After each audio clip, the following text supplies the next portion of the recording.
Hey guys, you are watching your anime world. How are you all? Please support to subscribe this channel for watching new interesting stories. So in this video, we will see what if Deku's summer vacation turned into a high-stakes mission in India. Here is short summary. Izuku is about to take a summer vacation when he won a prize, which is a trip to India. After getting an invention from Hatsume, he journeys to India for a 2-week vacation, but soon finds himself embroiled in an unsanctioned rescue mission when a mystical jewel is stolen from a village and facing a secret cult that kidnaps kids. But before we start, if you want more stuff like this, then be sure to subscribe and like this video. And if possible, share this video with your friends. Now let's start the story. The scene shows that Izuku Midoriya has just arrived after going to a park in Tokyo earlier to have a bit of R&R, as he just gained a provisional hero license and is thinking of what to do as summer vacation is coming around the corner, and is contemplating on either to visit his mom Inko, or go to Island to visit Melissa Shield to see how she is doing after the incident that happened months ago. While he is glad that she is okay, Midoriya was somewhat saddened that her dad, David, will have to pay the consequences of conspiring with Wolfram after being tricked into creating a device to help All Might regain his quirk.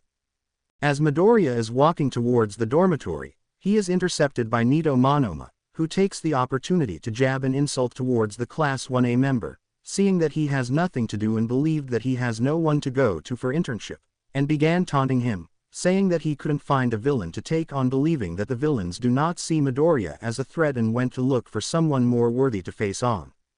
Midoriya ignored it at first and proceeded to walk away, but Monoma began taunting him again by saying that what would happen if Stain were to escape and challenge Midoriya, and Monoma said that it would be a very exciting scenario so as to show that Class 1A is out of UA Academy Students League, which Midoriya stopped his tracks, as he unintentionally fell for the bait, yet he restrained himself. I wonder, what if, Stain? Yes, Stain, the hero killer that kicked your hide months ago, you got kicked pretty good. Oh yes, I would love to see him beat you, silly. That way it'll show that Class 1A are pathetic and the shame of UA Academy. However, Itsuka Kendo showed up and decked Monoma, knocking him down and chastises him for provoking a fight and said that his actions will get Class 1B into trouble and told him to stop harassing Class 1A, especially Midoriya, and she apologized to Midoriya for what Monoma just did, which he just nodded and is ready to leave. However, Monoma asked Kendo why is she siding with their hated rival, which she said that Class 1A is not hated, and this made him suspect something, in which he accuses her of having a hidden desire towards Midoriya, and went far as accusing her of planning to seduce him, which caused Midoriya to blush at hearing Monoma's silly accusation. This caused Kendo to blush and began using her quirk to beat up Monoma, telling him that his accusations are entirely baseless and that there is nothing wrong with her socializing with Midoriya, and tells Monoma to stop spouting nonsense. Monoma, you idiot. Ow ow ow ow, what made you think that? Ow ow ow ow, Midoriya and I are schoolmates. Ow ow ow ow, so stop spouting such nonsense. Ow ow ow ow, Midoriya's sweat dropped at the scene as Kendo is disciplining Monoma, and there she smiled at Midoriya and apologized for what Monoma said minutes ago, which the Class 1A nodded and said that it is okay and assured to her that he is not taking it too personally, and said that he is fine with socializing with her, causing Kendo to stare at him in curiosity. There Monoma pointed out his theory and warned Kendo not to get too close to Midoriya, saying that he might plan in seducing her and take her to Midoriya's room, and this made her blush furiously and resumed in beating Monoma up, which he shrieked in pain as she uses her quirk to beat him up, silly. Monoma, you idiot. Ow ow ow ow, what made you think that? Ow ow ow ow, Midoriya won't go that far. Ow ow ow ow, so stop spouting such nonsense. Ow ow ow ow. Midoriya's sweat dropped again as he watched the two Class 1B members physically bicker, and he sighed at this before deciding to leave and head back to Heights Alliance to get some rest and prepare for tomorrow's classes and exercise, as he and his classmates are advised to strengthen their quirks and come up with a creative way to lessen the drawbacks of their quirks' weaknesses. At Heights Alliance, Midoriya sat on the couch at the living room area, where he is greeted by his classmates, and they were surprised at what he went through earlier, such as going to a stall in the middle of Tokyo Park where he played a lottery game and won a second prize, which Mineta and Kaminari pressured Midoriya to open the prize letter, wanting to see what prize he won. Iida was against it, saying that Midoriya has the right to privacy and that he cannot just reveal his prize to anyone like that, and tells the two to knock it off and not force Midoriya, though Midoriya sighed as he sees that Mineta and Kaminari are showing facial responses that make them look like puppies begging for food, which made him taken aback.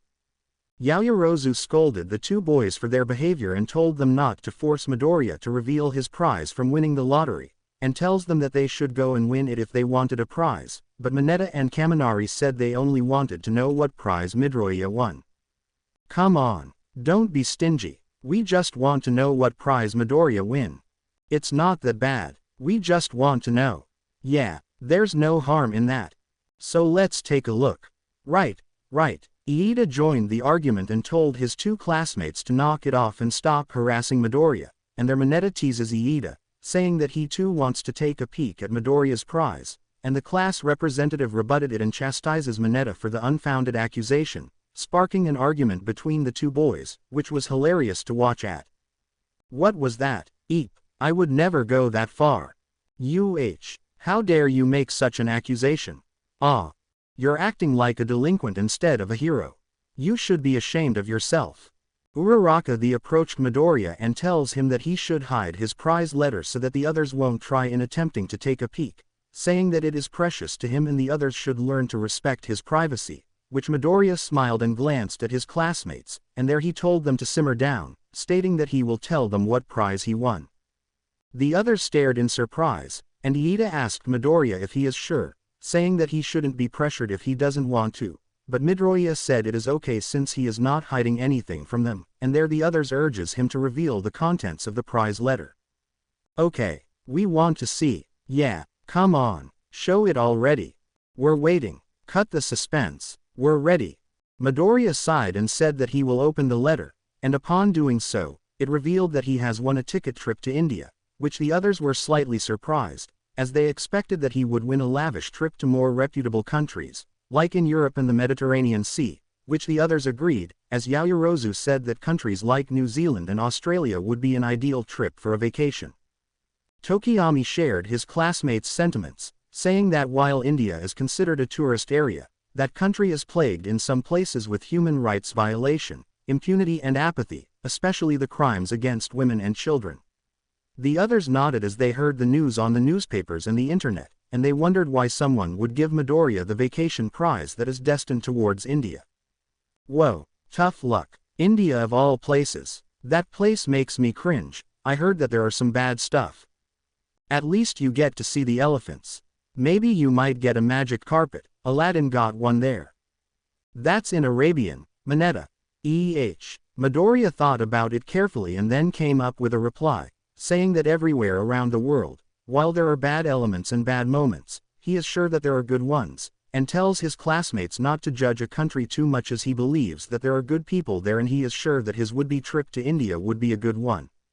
Iida and Yaoyorozu thought about it and tells Midoriya that in the event that he decides to use the prize ticket, would he require a chaperone to accompany him there, which Midoriya blinked his eyes in surprise, and asked why the sudden question like that, in which his two classmates reasoned that there may be some bad elements in India that possesses a quirk, and the two said that they are worried that he might get attacked there.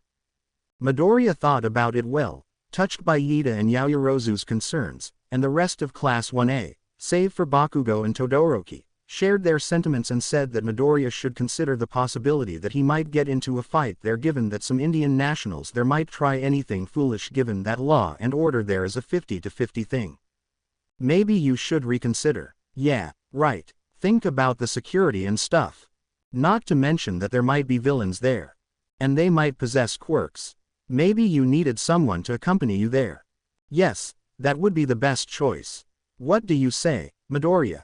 Midoriya thought carefully about his classmates' sentiments and said that he will be careful should he decide to go to India in order to make use of the prize ticket, and assured to Class 1A that he won't get into any sort of trouble. A few days later, Midoriya is walking by the hallway as he is heading for Power Loader's shop to see if there is any support devices that could help him in his training as he did not want to rely too much on his quirk, as he tend to use his all-for-one at 100% in the event that he encounters a strong villain such as Muscular, who made Izuku push his limit that resulted in some injuries to his right arm. An hour ago he talked to his teachers and Principal Nezu about his plans to take a summer vacation at India, and after some discussion they allowed Midoriya to go to India as long as no villains are aware of where he would go, reminding him the risks of getting ambushed should the villains catch wind of Midoriya's activities outside Uwa Academy. As Midoriya arrived at Power Loader's shop, he knocked the door a few times, which he did not get a reply, and as he peered through the door, he was taken by surprise as he saw a thick wire with a sharp hook zoomed past him and it struck the upper wall, and there Midoriya saw Hatsume testing out a new invention she created, which is a left-handed gauntlet that has a wire and metallic hook. She saw Midoriya and greeted him while apologizing if the wire and hook almost hit him.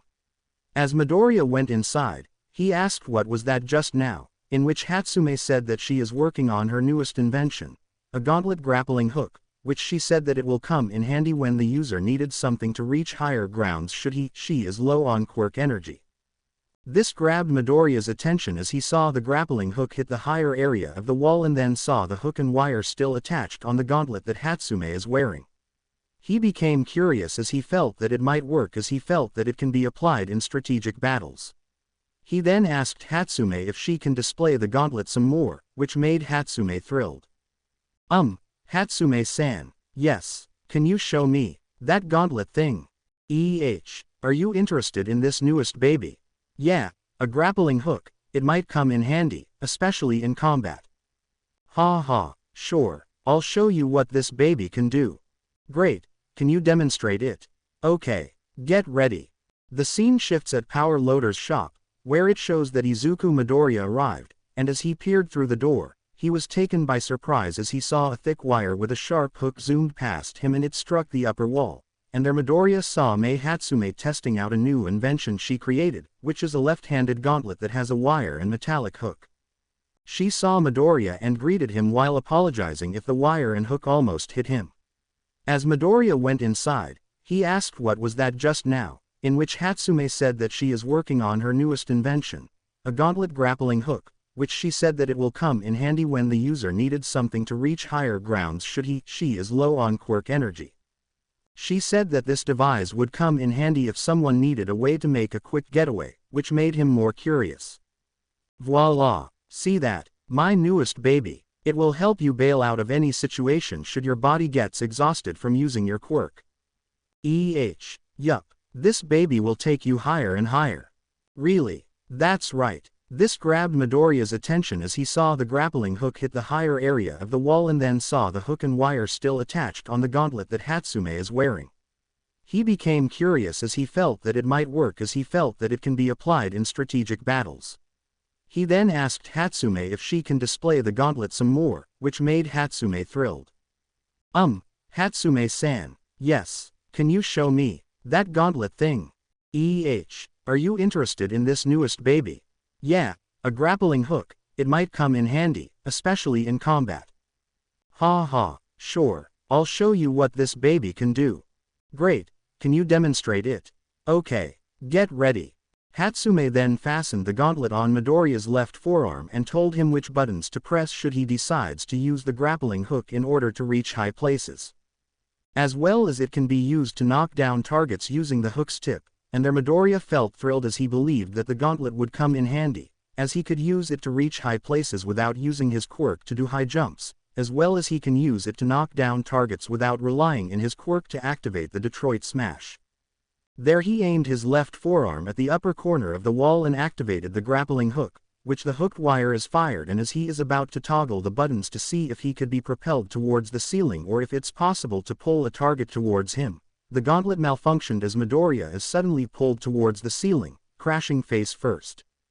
There Hatsume placed her fingers under her chin as she observed the scene, where she said that the gauntlet needs a bit of refining and will work on the wiring so it would function well, and there she apologized for what he went through, which Midoriya went silent while beeping in pain. Guess it needs a bit of refinement. But it will be a minor one, so no problem. Now then. Uraraka and Iida passed by Power Loader's shop to see if Midoriya is there, and the two Class 1A members stared wide-eyed in seeing their classmate's sorry state as Midoriya remained flat stuck in front of the upper wall, and they demanded that Hatsume bring him down, saying that Midoriya could be hurt from whatever just happened.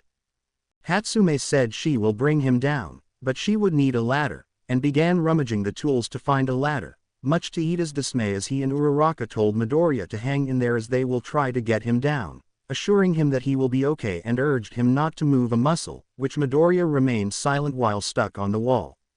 Midoriya, Deku, are you okay? Deku, are you hurt? Hang in there, we'll get you down there. Power Loader showed up and is surprised at what he is seeing, and asked Hatsume what just happened and why is Midoriya stuck on the wall near the ceiling, and after being told, he sagged as he tells her to be careful in handing out gadgets when it is not fully tested yet, reasoning that anyone could get seriously hurt by her carelessness. Hatsume smiled and said that Midoriya will be okay, and said that thanks to him she now knows what to do in order to improve the gauntlets and said that Midoriya is the perfect example of how she can improve her inventions, but an exasperated Power Loader told her not to use Midoriya as a guinea pig when it comes to experimental gadgets and inventions. Hey, what? I already told you, don't use people as guinea pigs for your experiments. He, Hatsume, sorry. A few days later, Midoriya is seen testing out the gauntlet that Hatsume made, and it showed a lot of improvements as he can now control the actions of the grappling hook, and that he can even use it to pull objects towards him, and that the gauntlet is lightweight, hence it won't put a strain on his left forearm and can use it safely in combat situations. Hatsume smiled and said that the grappling hook's wires can be extended, in which he can climb up to 2 stories at a time, and even aid that this is better than using an actual whip, and bragged that the gauntlet is better suited than using whips that are used by known characters such as Simon Belmont and Indiana Jones. Midoriya's sweat dropped and asked what those 2 characters she mentioned have any meaning in this. Hatsume snickered and said that the 2 characters are already classical but outdated, and that whips can be disarmed whilst wearing a gauntlet. Midoriya won't be easily be disarmed and tells him to be careful in using the gauntlet's grappling hook on live targets, saying that it can be fatal if struck on the target's sensitive body parts. There Midoriya nodded and said that he will only do that as a last resort, though he finds it unlikely that he would do that on someone given that he can use his quirk to knock an opponent out without going overboard just to disable him. Hatsume smiled and said that he is good to go and gave him a letter with her signature and instructed him to show it to any guard should he go to malls and other places such as the airport, reasoning that guards are not making any exceptions, even UA Academy students, when it comes to security, and that he might encounter some problems there. Midoriya nodded and thanked Hatsume for the advice. So better hold on to that and show it in case you get frisked and all. I see. The stamp is there, along with my signature. So everything is on board and you're good to go. Thanks, Hatsume-san. Sure. No problem. Come visit again. Sure. Power Loader came and glanced at the gauntlet that Midoriya is wearing, and then asked Hatsume if the gauntlet has been improved and that it won't cause any trouble, which Hatsume gave a thumbs-up gesture, saying that it is safe now and that Midoriya can use it safely and there won't be any untoward accidents like last time, assuring him that everything is on board. Power Loader sighed in relief and said that he is still unsure about letting Midoriya take the gauntlet with him and go somewhere, as he felt that it might pose a problem with the immigration officials at the airport should they find it too lethal to bring along, but Hatsume said that Midoriya has a letter of authorization from her in UA Academy that he can show just in case. Soon Uraraka and Iida showed up, and they saw the gauntlet that Midoriya is wearing and they are somewhat awed at the cool-looking design, yet they asked if it is safe for him to wear and bring along, which Midoriya assured that everything is okay and that they have nothing to worry about. Are you sure about that? Deku, don't worry, everything will be okay. It's okay. I got the authorization letter, and I'm sure it won't be a problem. Make sure about that. Iida-kun's right. Suddenly, Yaoyorozu showed up, and gave Midoriya an itinerary map of India, which shows the popular tourist destination spots, and tells him which places he should go once his trip to India commences, and Iida said that this is a good one and complimented Yaoyorozu for going far just to help Midoriya, which she blushed and said it is nothing, but then she asked Midoriya if he got his passport, which the secret successor of All Might realized that he is due to get it today. A rather excited Midoriya prepares to leave and thanked Yaoyorozu for the help, which she said it is nothing, and there Midoriya left UA Academy, which Uraraka commented that she felt jealous that Midoriya would get to travel abroad, but Yaoyorozu smiled and said that she intended to invite her, along with the other girls, to go on a trip with her to Kyoto to have a summer vacation at the hot springs. Uraraka stared wide-eyed in excitement and thanked Yaoyorozu for that, which the class representative said it is nothing and said that the departure time would be a week from now. Really? Yaoyorozu-san. You're invited along with our other female classmates. Wow, thanks. It's nothing. Really. Thank you very much. Sure, but you need to prepare your things. Our departure time would be due next week. Got it. Okay. Several days later, summer vacation has commenced and everyone at UA Academy are getting ready to spend their summer vacation. And at the gates of Heights Alliance, Yaoyorozu is standing there as Uraraka, Asui, Ashido, Kyoka and Hagakure are assembled and are ready to go, as they will be traveling by Shinkansen, and Yaoyorozu reminded her classmates to have everything ready for the trip, and tells them not to lag behind as the train schedule is prompt and they cannot afford to be late. The 6 girls assured to her that all is ready and that she has nothing to worry about, and Yaoyorozu sighed in relief as the 6 girls said that they are all ready for the trip to Kyoto, and Ashido is excited to get to the train station, which Uraraka eagerly agreed. The 2 girls were so excited that barely contained their exciting outlook on the trip. Wow, our first summer vacation trip. And it's going to be at Kyoto. Kyoto, the hot springs, the food, the inn. After that, the girls boarded a taxi and they are on their way to the train station. Aizawa watches them leave and sighed, as Heights Alliance is going to become somewhat quiet, while All Might asked him if he is okay about letting Midoriya leave for India, which Aizawa said that as long as no villain is aware, Midoriya will be fine, though he do express a bit of concern given that there are inhabitants at India who possess quirks, and it is possible that there may be bad elements there that Midoriya might encounter. All Might felt worried for a moment, yet he regained his confident outlook and assured to Aizawa that Midoriya will be okay and that the boy will be extra careful and would avoid unnecessary battles while at another country, confident that the boy will not try to flaunt his status as a UA student and that with his provisional hero license, he is sure that Midoriya won't get into trouble. You sure are confident as usual, All Might. Of course. Still, Midoriya shouldn't let his guard down. I'm sure that young Midoriya would be very careful and not let his emotion get in the way of being careful when in another country. Still, being 14 and all, that kid still. He'll be fine, Aizawa. HMPH. Aizawa sighed as he head back to UA Academy with All Might following, where the 2 teachers are going to do some paperwork to take advantage of the fact that there won't be any students that would cause a bit of trouble. At the airport, Midoriya stood at the immigration gate as guards are inspecting his belongings, where everything seemed to be in order and that his passport is well documented, though they do question the gauntlet he is carrying, and Midoriya showed the documents and the such, showing that everything is in order and that he is not carrying any illegal weapons. The guard checked the gauntlet again and at the letter of authority, and out of security concern, the guard contacted UA Academy and talked to Power Loader regarding the gauntlet, and after a few minutes, the guard returned the gauntlet to Midoriya and said that everything is cleared, and tells him to be careful, as he heard that security at India and the law enforcement there is somewhat lax. The 15-year-old boy nodded and assured to him that he will be careful and will stay away from trouble, which the guard nodded, as he tells Midoriya not to get carried away just because he is well known in Japan, as he pointed out that not all hero students are well received in other countries, in particular like India. Just be careful, kid. I heard that India has quite a lot of bad reputation when it comes to human rights and stuff, especially about women. I see. You'd be best stay out of trouble. I understand. Good. Then you better enjoy your vacation. I will. After that, Midoriya went to the departure area, and after several minutes he boarded the plane and he is just moments away from leaving Tokyo, and soon the plane took off and he is on his way to India. Inside the airport, Midoriya is sitting on his assigned seat beside the window, looking at the skies as he is just a few hours away from landing in India, and he is looking at the map of India where certain tourist spots are seen, and he is checking his itinerary to figure out which place he should go first in order to settle at a hotel before planning out his first visit. A stewardess passes by and offered him complimentary food and drinks, canned soft drinks, i.e. Coke or Sprite to be exact, which Midoriya thanked her for. And there the stewardess, who is of Indian descent, recognized him after seeing him on TV recently for defeating Kai Chisaki and other certain villains through CNN, and said that she is glad to meet someone like him here and asked what is he going to do at India, and there the teen boy smiled and told her the reason.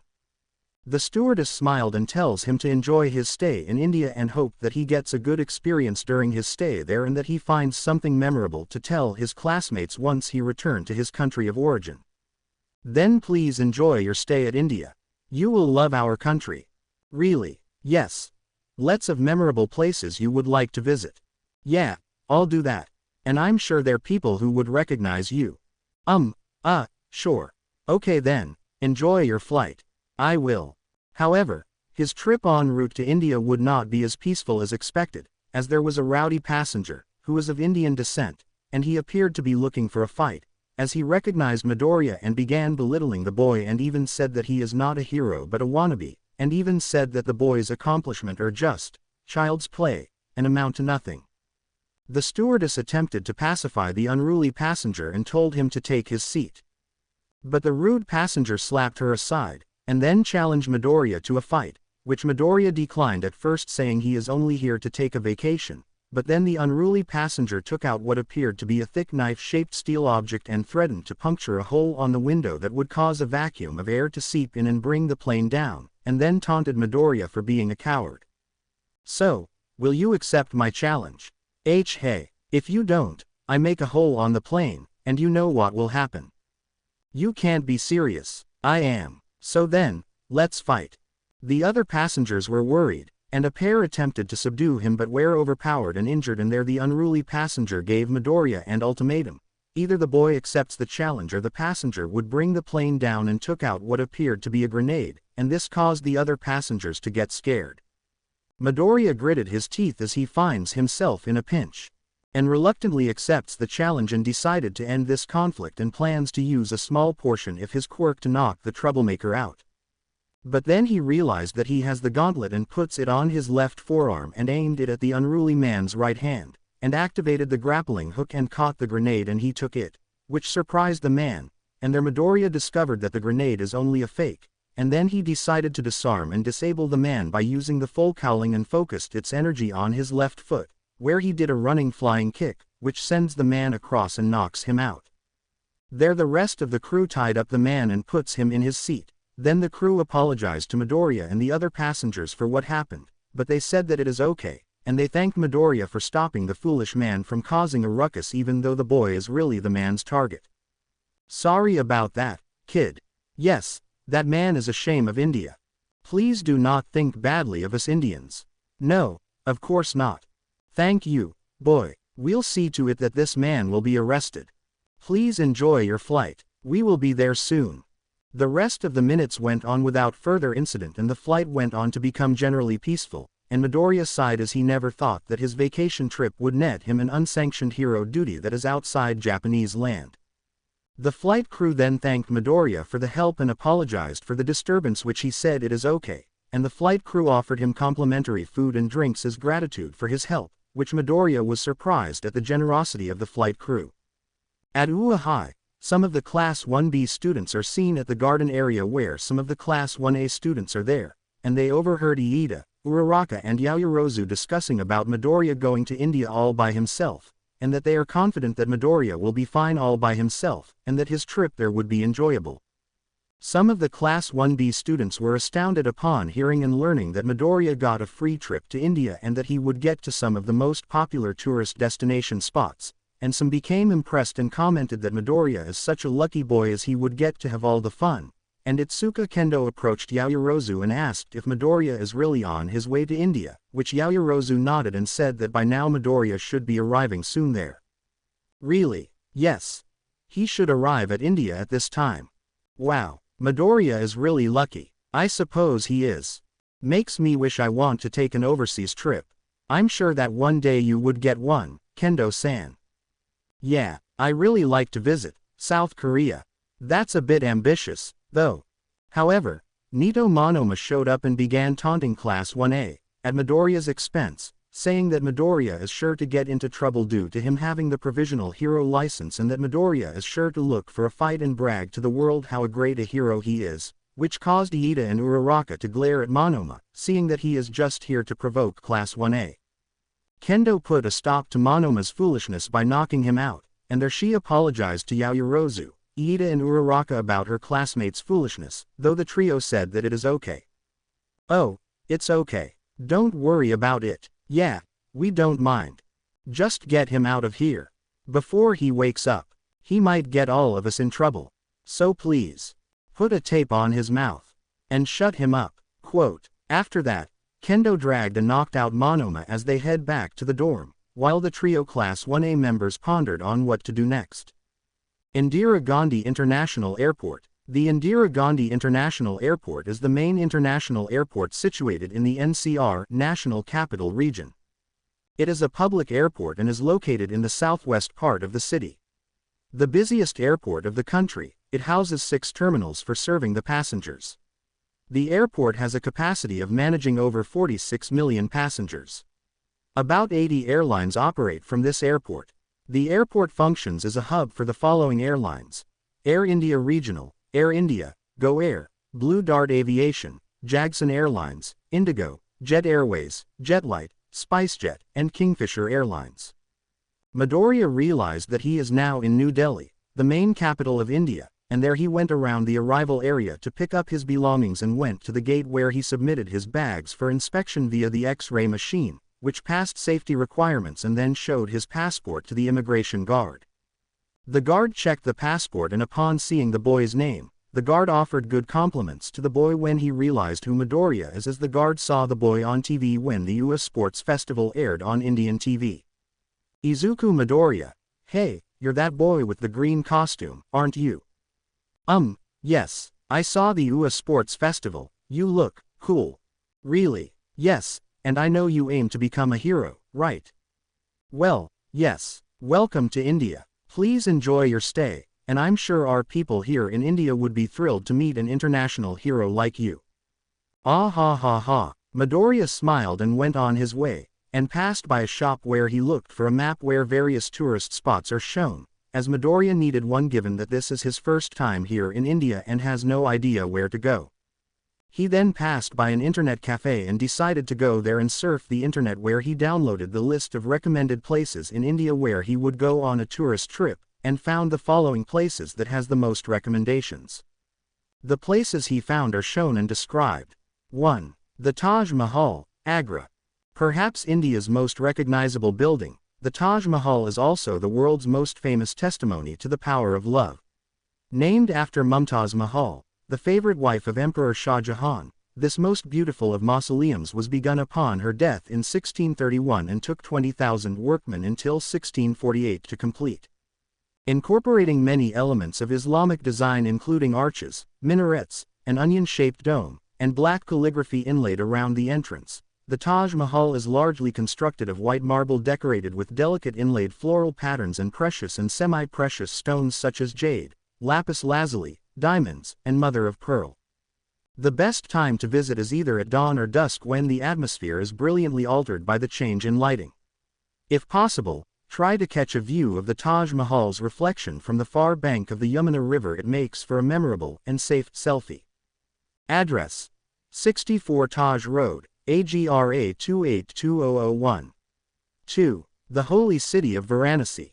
A major pilgrimage center for Hindus, the holy city of Varanasi has long been associated with the mighty Ganges River, one of the faith's most important religious symbols. Dating back to the 8th century BC, Varanasi is one of the oldest still inhabited cities in the world.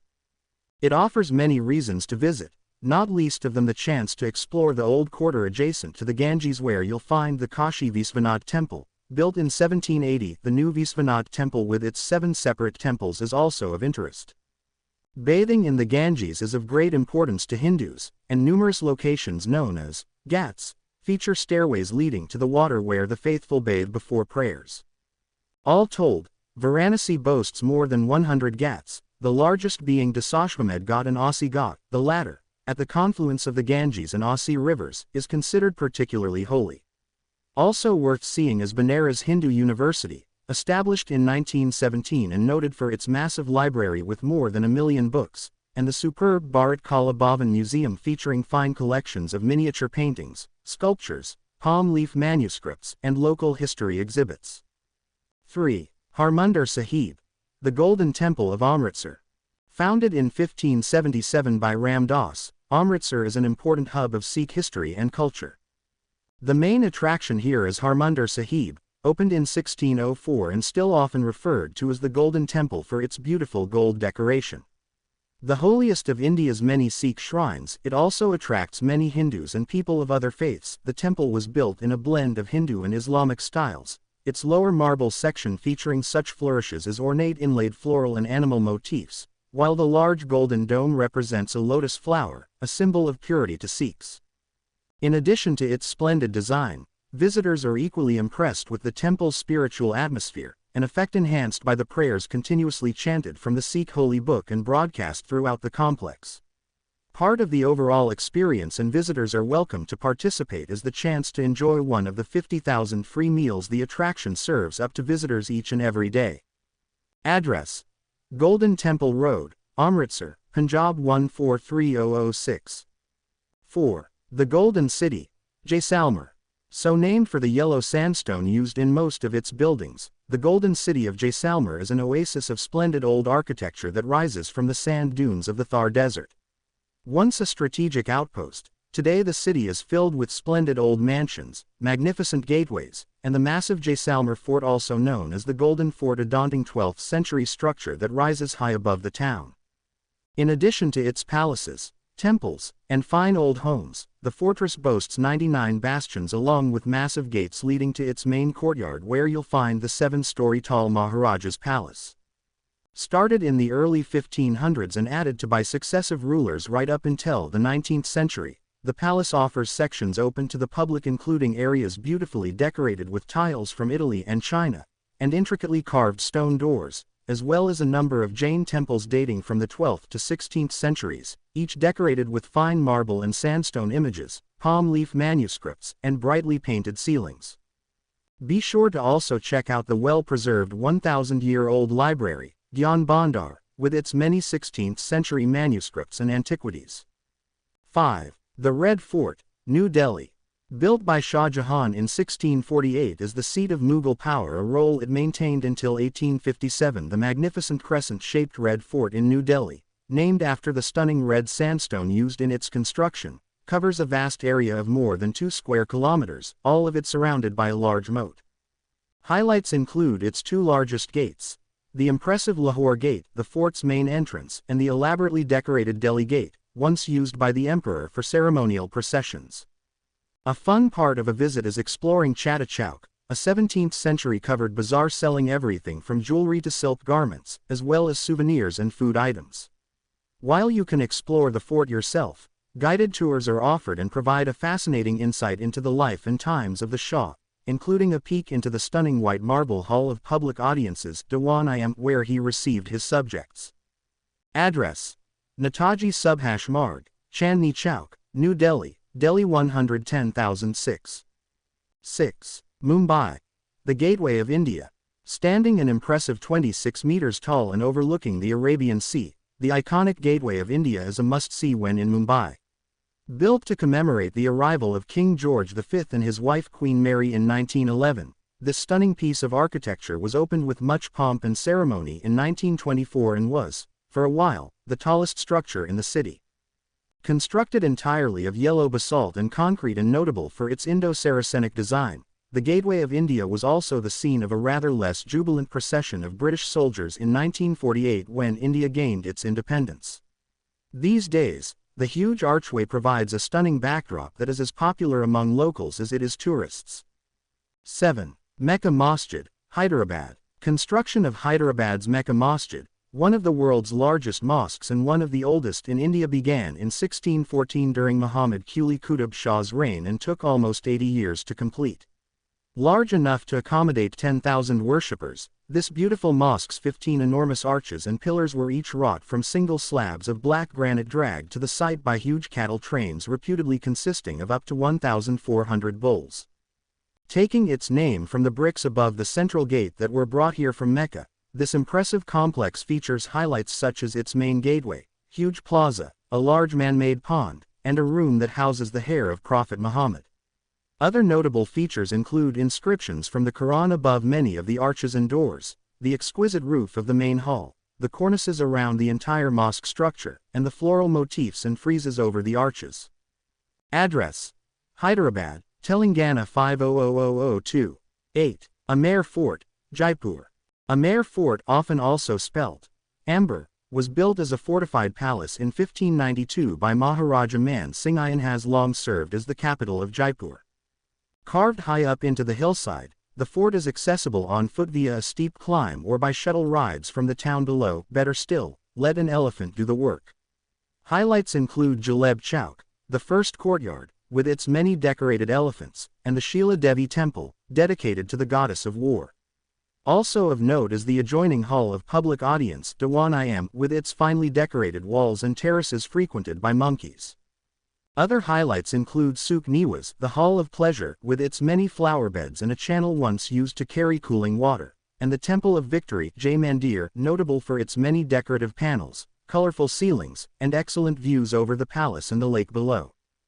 Just above Amer Fort is Jaigarh Fort, built in 1726 by Jai Singh and featuring tall lookout towers, formidable walls, and the world's largest wheeled cannon. Be sure to also spend time wandering the walled old city of Jaipur with its 3 fully restored gates and splendid bazaars, as well as the delightful city palace, a massive complex of courtyards, gardens, and buildings. 9. The beaches of Goa, long known within India as the go-to destination for those seeking a great beach holiday. Goa's beautiful western coastline, overlooking the Arabian Sea, has only recently been discovered by tourists from overseas. Goa's more than 60 miles of coastline is home to some of the world's loveliest beaches, each with their own particular appeal. For those looking for peace and quiet, isolated Aganda Beach is a good choice, while Kalangute Beach is by far the most commercial and crowded. For those in search of posh resorts, yoga getaways, and spa vacations, the beaches of Mandram, Morjim, and Ashwam are fashionable among wealthy Indians and Westerners alike. Palolem is another popular option in a beautiful setting.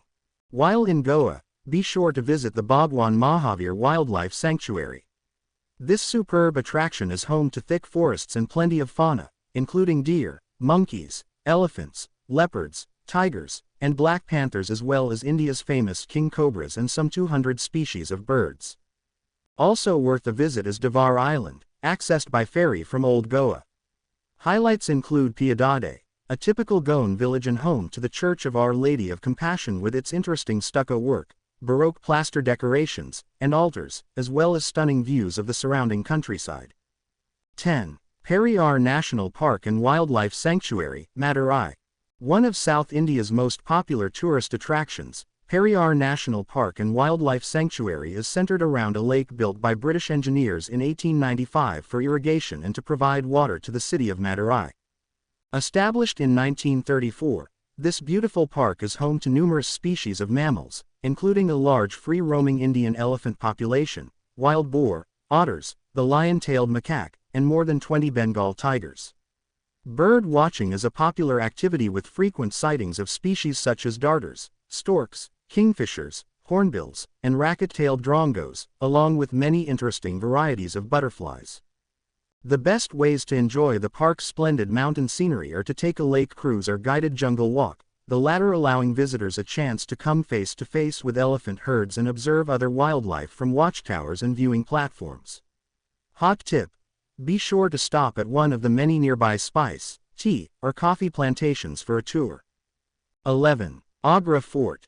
Built as a military structure in 1565 by Emperor Akbar with later additions by Shah Jahan, the stunning Agra Fort, also known as Agra's Red Fort, is an interesting mix of both Hindu and Muslim influences. Located a little more than 2 kilometers from the Taj Mahal, the fort is entered through Amar Singh Gate with its low outer wall and dogleg design built to confuse attackers. Once inside, you'll see 2 large interlinked sandstone buildings, Akbari Mahal and Jahangiri Mahal, the largest private residence in the complex. Other highlights include the Khas Mahal private palace with its splendid copper roof, and the Anguri Bagh grape garden, a jigsaw-patterned Mughal garden with numerous wonderful fountains and water channels, as well as screens that once offered a private area for the emperor and his entourage. Also of note is the octagonal Musamman Burj Tower, which later served as Shah Jahan's prison until his death.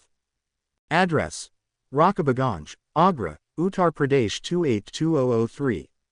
12. The Ellora Caves, Aurangabad. The famous monumental Ellora Caves were built between the 5th and 10th centuries by Buddhist, Jain, and Hindu monks, and make for an excellent excursion from Mumbai, some 300 kilometers to the west. Now a UNESCO World Heritage Site, this remarkable collection of 34 carved monasteries, chapels, and temples, 12 of them Buddhist, 17 Hindu, and 5 belonging to the Jain faith, were built in close proximity to each other, a reflection of the religious tolerance that existed during this period of Indian history. Of the Buddhist monastery caves, highlights include a number of shrines featuring carvings of Buddha and saints dating from the 5th to 7th centuries, as well as the stunning Carpenter's Cave, considered one of the finest in India. The Hindu caves are much more complex and were carved from the top down, so scaffolding was not necessary.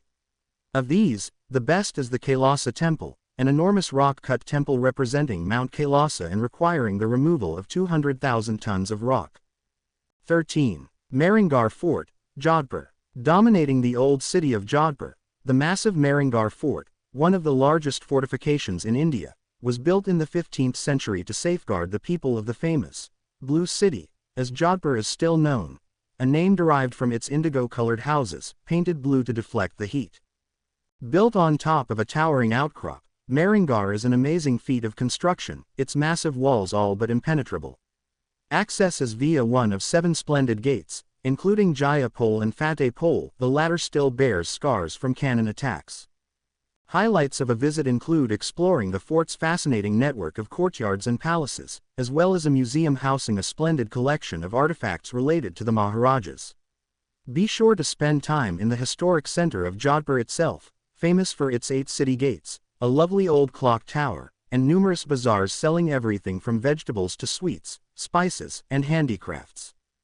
Address: Fort Road, Jodhpur, Rajasthan 342006. 14. Mysore Palace. The sprawling city of Mysore is a delight to explore thanks to its eclectic mix of fine old colonial architecture, regal Indian palaces, and lush, well-manicured gardens. While those inclined towards shopping will enjoy spending time in the city's famous silk and sandalwood bazaars, the main attraction is magnificent Mysore Palace. Completely rebuilt in 1897 after a devastating fire, this beautiful 3-storied palace features highlights such as its elegant square towers and domes, the many ornate ceilings and pillars in Durbar Hall, and the splendid marriage pavilion, with its glazed floor tiles, stunning stained glass, artworks, and displays of jewelry. It's also where, on special occasions, the exquisite golden throne is exhibited. For a real treat, be sure to catch one of the splendid light displays held each Sunday and during holidays, when the palace is illuminated by more than 90,000 lights. A fun way to explore the palace's massive grounds and gardens is as part of a cycle tour, available free once inside. Address: Sayaji Rao Road, Mysuru, Karnataka 570001. 15. Mahabodhi Temple, Bodh Gaya. Bodh Gaya, considered the world's holiest Buddhist site, attracts thousands of visitors each year, all drawn to participate with the resident monks in meditation and prayer. The focal point of this place of pilgrimage is stunning Mahabodhi Temple, built next to the very spot where Buddha came to enlightenment and formulated his philosophy on life. Constructed in the 6th century and restored numerous times since, the temple is topped with a beautiful pyramidal spire and houses a large gilded statue of Buddha. Also of interest is the site's pipal tree, a descendant of the original Bodhi tree where Buddha meditated for 7 days after the Enlightenment, said to be among the oldest and most venerated trees in the world. You'll know you've found it when you spot the red sandstone slab marking the spot. Address: Bodh Gaya, Bihar 824231. Having what he needed, Midoriya printed the info on a bond paper and paid to the cashier, and then leaves the airport, where he took a taxi and asked the driver to take him to the nearest hostel, which the driver obliges, and upon seeing Midoriya, he asked if Midoriya is alone and if he is fine going to places all by himself, as he can tell the Midoriya is a high school student from another country. Yes, I'm in high school. All by yourself? Yes. Quite brave of you. Just be careful, not every place in India is safe. I understand. Thanks for the concern. Well then, shall we go? Yes sir. Okay, enjoy the ride. Midoriya chatted with the cab driver and soon arrived at the destination, where Midoriya paid the taxi fare and went inside the hostel where he would settle in to rest and plan out his tourist trip on which places he would intend to go to begin his vacation. The Taj Mahal, also known as the Crown of the Palace, is an ivory-white marble mausoleum on the south bank of the Yamuna River in the Indian city of Agra. It was commissioned in 1632 by the Mughal Emperor Shah Jahan, reigned from 1628 to 1658, to house the tomb of his favorite wife, Mumtaz Mahal. It also houses the tomb of Shah Jahan himself. The tomb is the centerpiece of a 17-hectare, 42-acre complex, which includes a mosque and a guest house, and is set in formal gardens bounded on three sides by a crenellated wall. It was one of India's most frequently visited areas where tourists and residents often flock due to its rich history and its vast resources and ambience, and most of the visitors are from neighboring countries within Asia and others from other places such as Europe and North America, where the rich and the middle-class people are the ones who came here to visit. The time now is 9 o'clock, and it shows that 2 days have passed since Izuku Midoriya arrived, and after planning his itinerary he de-iced to visit Taj Mahal first based on the favorable reviews he read via the internet, and from some residents who recommended it, and now Midoriya is among the several tourists who arrived here and he is ready to make his first visit as a tourist. However, his supposed peaceful visit did not last long, as some of the other tourists noticed Midoriya and recognized him after watching him live at the recent sports festival of UA Academy, and they began complimenting him for his performance and determination after narrowly losing to Shoto Todoroki at the semifinals.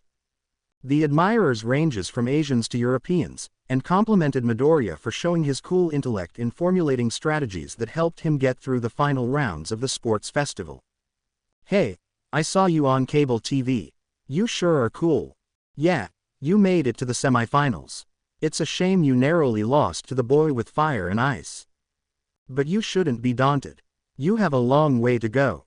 So you plan to a hero, right? Keep it up, lad. You'll achieve your dreams soon. Keep up the good work, boy."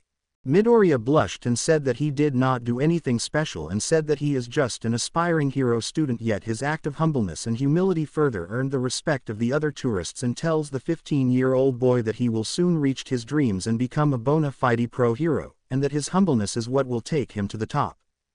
They also told Midoriya that he should be mindful of his surroundings since he is in a foreign country and told him to take note that there are some countries who do not appreciate hero students from other countries stealing their thunder, and advises him to act only if necessary and not out of showing off. "Be mindful of your surroundings, lad. You're in a foreign country.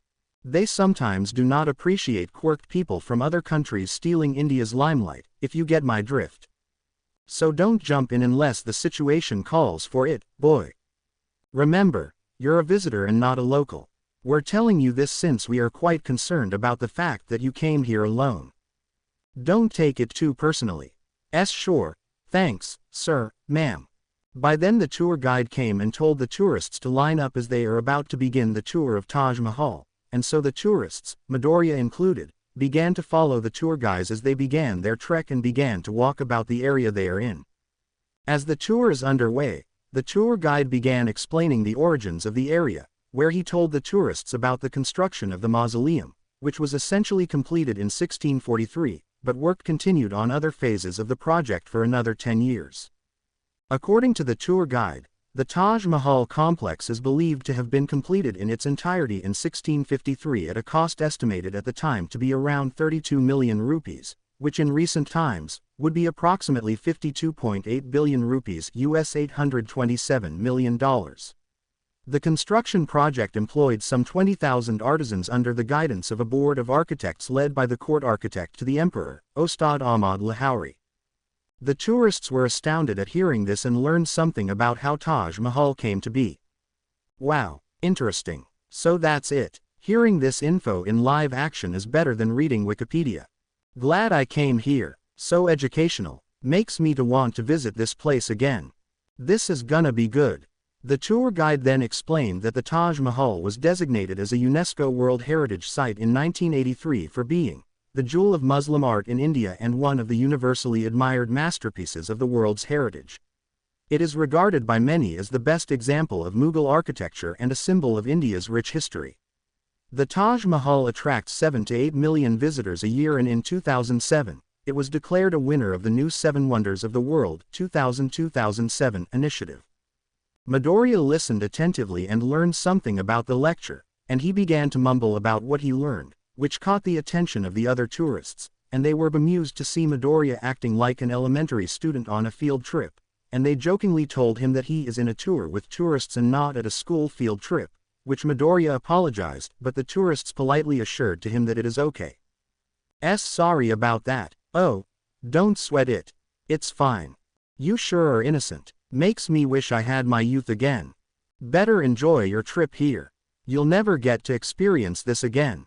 Right. The tour guide sighed and told the rest to pay attention, as he continued his lecture, explaining more about Taj Mahal's history, where he explained that the Taj Mahal was commissioned by Shah Jahan in 1631, to be built in the memory of his wife Mumtaz Mahal, who died on the 17th of June that year, giving birth to their 14th child, Gauhara Begum. Construction started in 1632, and the mausoleum was completed in 1643, while the surrounding buildings and garden were finished 5 years later. The imperial court documenting Shah Jahan's grief after the death of Mumtaz Mahal illustrates the love story held as the inspiration for the Taj Mahal. According to the lecture of the tour guide, the Taj Mahal incorporates and expands on design traditions of Persian and earlier Mughal architecture. Specific inspiration came from successful Timurid and Mughal buildings, including the Gur-e-Amir, the tomb of Timur, progenitor of the Mughal dynasty, in Samarkand, Humayun's tomb, which inspired the Charbagh Gardens, and Hasht-Behesht architecture plan of the site, Ihmad-ud-Daulas tomb, sometimes called the Baby Taj, and Shah Jahan's own Jama Masjid in Delhi. While earlier Mughal buildings were primarily constructed of red sandstone, Shah Jahan promoted the use of white marble inlaid with semi-precious stones. Buildings under his patronage reached new levels of refinement. The tourists then took out their smartphones and began taking pictures of the important artifacts that were on display, and some did a selfie as they commented that this was one of the best tourist destinations they ever done, and they were glad to have come here without a second thought. Selfie. Ha ha. Sure am glad to come here. It was a blast. I'll make sure I'd come back here again.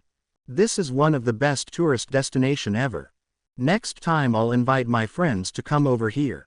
Yeehaw. As Midoriya is also taking pictures, his smartphone rang and he answered it, where it was a long-distance call, where the caller turned out to be his mom, Inko, and she asked her only child how his trip in India is, which he assured to her that he is doing fine and that she should not worry too much as he is safe and sound, and stated that he is in the middle of a tour in Taj Mahal.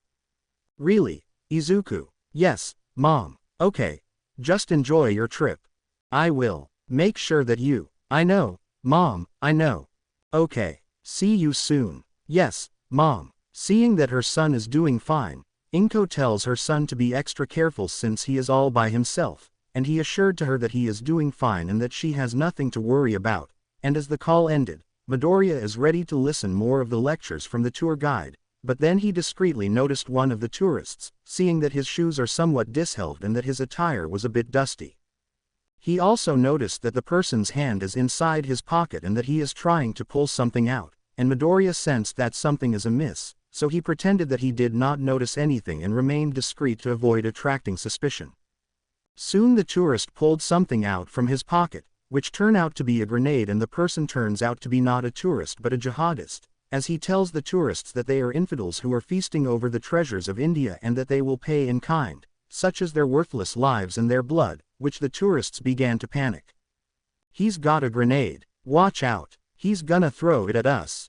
Ek, run. Someone call for help. Save us. I don't want to die. As the jihadist is about to remove the safety pin of the grenade, Midoriya went into action, as he activated his full cowling and tackled the attacker in blinding speed, and punched him on his gut, disabling him while taking the grenade, and gave it to the tour guide while telling him to call for security. Here. Whoa. The safety pin is still there. Oh. Call for the police. Why yes. Anyone. I need something to tie up this man. Okay. As the other tourist helped Midoriya in tying up the jihadist, they thanked the boy for his prompt action and said that it is unfortunate that there are people who do nothing but cause trouble, all in the misguided name of religion, as the jihadists turn out to be of a Pakistani who secretly came here illegally and is indoctrinated into doing terrorism as a way of life. You infidels are sick. You're the one who is sick. Yeah, why cause trouble when no one here done anything wrong to you? Is hurting people all you can think about? It is the way it should be. Our God permitted it as it will bring salvation. You're a messed up guy. You ought to be put in the mental hospital. Someone shut this guy up.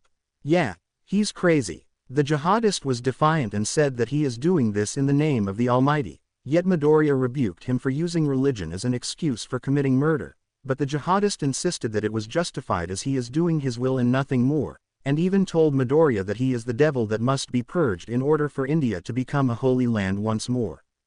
Midoriya glared at the attacker, but the police came and thanked him for the help, telling him not to get riled up at a person who is a lost cause, and told him to enjoy the rest of his vacation here, which Midoriya nodded, and as the attacker is taken away, the tour guide assembled everyone and continued the tour at Taj Mahal, and everything went well without further incident.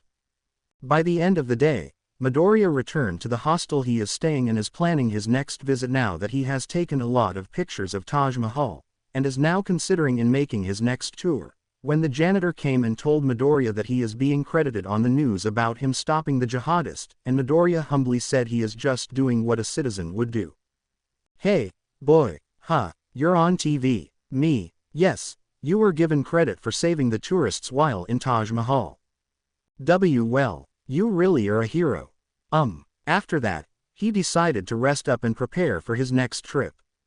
Amritsar, historically also known as Ramdaspur and colloquially as Ambarsar, is a city in northwestern India which is the administrative headquarters of the Amritsar district and is located in the Majha region of the Indian state of Punjab.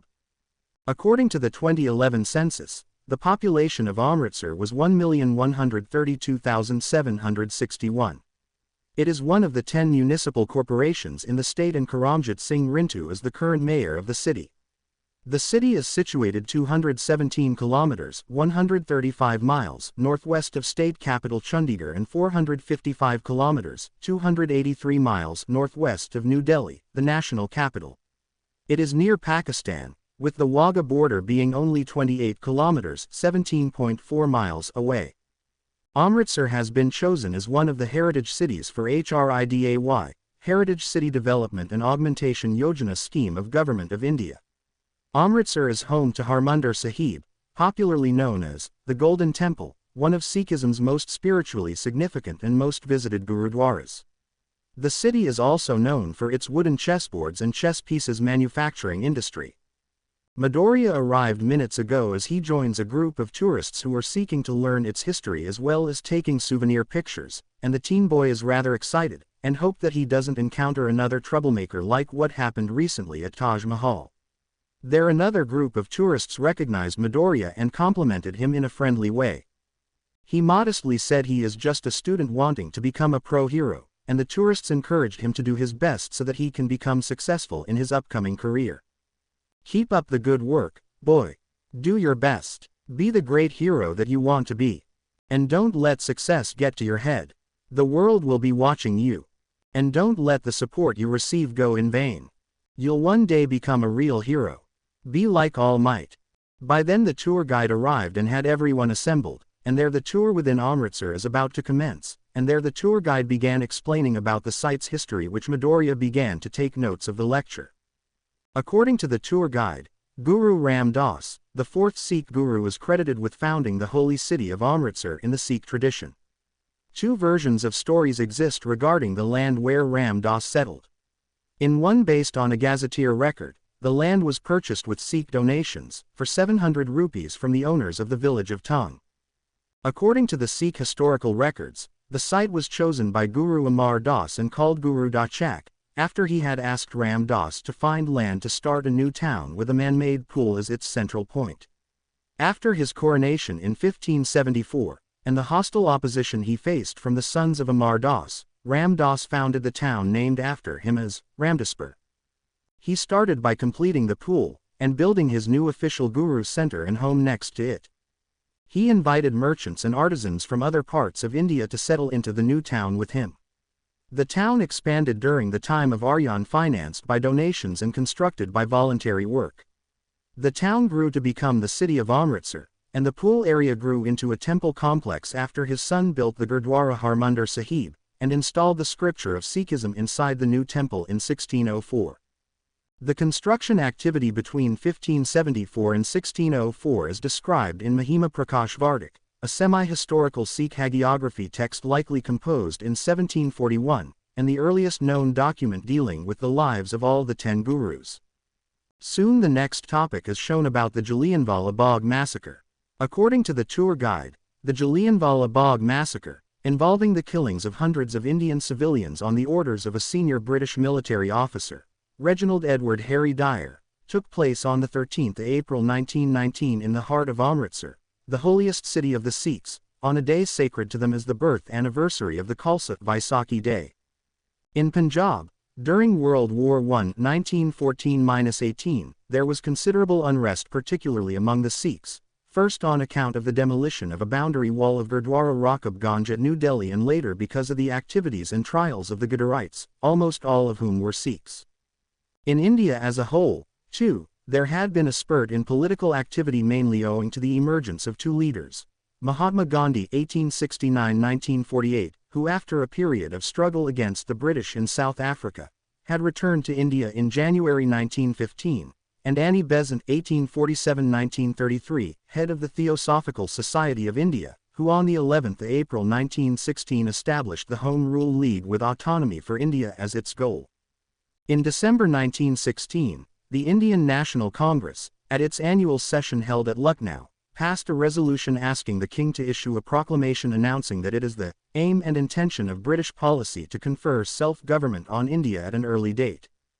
On the 10th of April 1919, Satya Pal and Saifuddin Kichlu, 2 popular proponents of the Satyagraha movement led by Gandhi, were called to the Deputy Commissioner's residence, arrested and sent off by car to Dharamsala, a hill town, now in Himachal Pradesh. This led to a general strike in Amritsar. Excited groups of citizens soon merged into a crowd of about 50,000 marching on to protest to the Deputy Commissioner against the arrest of the 2 leaders. The crowd, however, was stopped and fired upon near the railway footbridge. According to the official version, the number of those killed was 12 and of those wounded between 20 and 30. Evidence before an inquiry of the Indian National Congress put the number of the dead between 20 and 30. 3 days later, on the 13th of April, the traditional festival of Baisakhi, thousands of Sikhs, Muslims and Hindus gathered in the Jallianwala Bagh. An hour after the meeting began as scheduled at 16:30, Dyer arrived with a group of 65 Gurkha and 25 Baluchi soldiers. Without warning the crowd to disperse, Dyer blocked the main exits and ordered his troops to begin shooting toward the densest sections of the crowd. Firing continued for approximately 10 minutes. A British inquiry into the massacre placed the death toll at 379. The Indian National Congress determined that approximately 1,000 people were killed. Midoriya stared in curiosity as he get to learn the tragic history about massacre. As he is about to move to the next location with the rest of the tourists, he noticed what appeared to be a young Indian woman, and is badly hurt and bleeding. What's more, the passerby seemingly ignored her, due to her being in an impoverished attire, and he approached the woman, letting the rest of the tourists go ahead, and using a device made by Hatsume that allows him to communicate in different languages. Midoriya asked the woman what is wrong and who did this to her. The woman is in her teens, and desperate for help. She told Midoriya that she is from the village of Mayapur, which he notes that it is located in northern India. There she told him that she escaped from her village after cult members attacked it, and through unknown means the men and the elderly in her village were turned into stone, kidnapped the women and children while searching for the village's secret treasure. Midoriya asked why didn't she contact the police for help, but she did not elaborate, other than claiming that the police cannot be trusted. The police can't be trusted. Huh, why? Hang in there. Our village, largely ignored, the government, pay only attention to the rich. I'll get you to a hospital. And no, go help my village. Midoriya then saw something in her bag, where a palm-sized red gem fell off, and as he gave it to her, the woman tells him that this is the miracle stone, which the cult members are seeking, and begged him to protect the stone and save the village, which Midoriya appeared motivated to help. However, A dagger flew and struck the woman and pierced the back of her skull, killing her instantly and slumped to the ground, in which blood filled the area her dead body is in. Midoriya stared in shock as this is the first time that a person died in front of him, and as he looked straight, he saw an Indian man brandishing another knife and is ready to throw it at him in an attempt to silence any witnesses, and Midoriya is poised to use his shoot style, but then recalled that he is wearing his gauntlet and uses the grappling hook to knock down the attacker and succeeded in disarming him. There he approached the murderer and demanded to know why he murdered an innocent girl, but the man grinned wickedly in response. "You there, why did you do that? Are you really a murderer? Answer me." Soon 3 more Indian men arrived and attacked Midoriya, causing the boy to unknowingly drop the gem, and the attackers are using knives to cut him but he evaded them and used one for all 5%, knocking the 2 back while the 3rd man unleashed a bag and opened it, revealing that 3 cobras are set loose, and they seem to be targeting the boy. Left with no choice as he cannot afford to let the cobras wreak havoc on the streets, Midoriya uses his other quirk, Black Whip, and takes out the cobras, and by the time he looked around, the men are gone, and as he approached the dead woman, he realized that the gem was gone and has been taken away, and he decided to call the police to report what happened.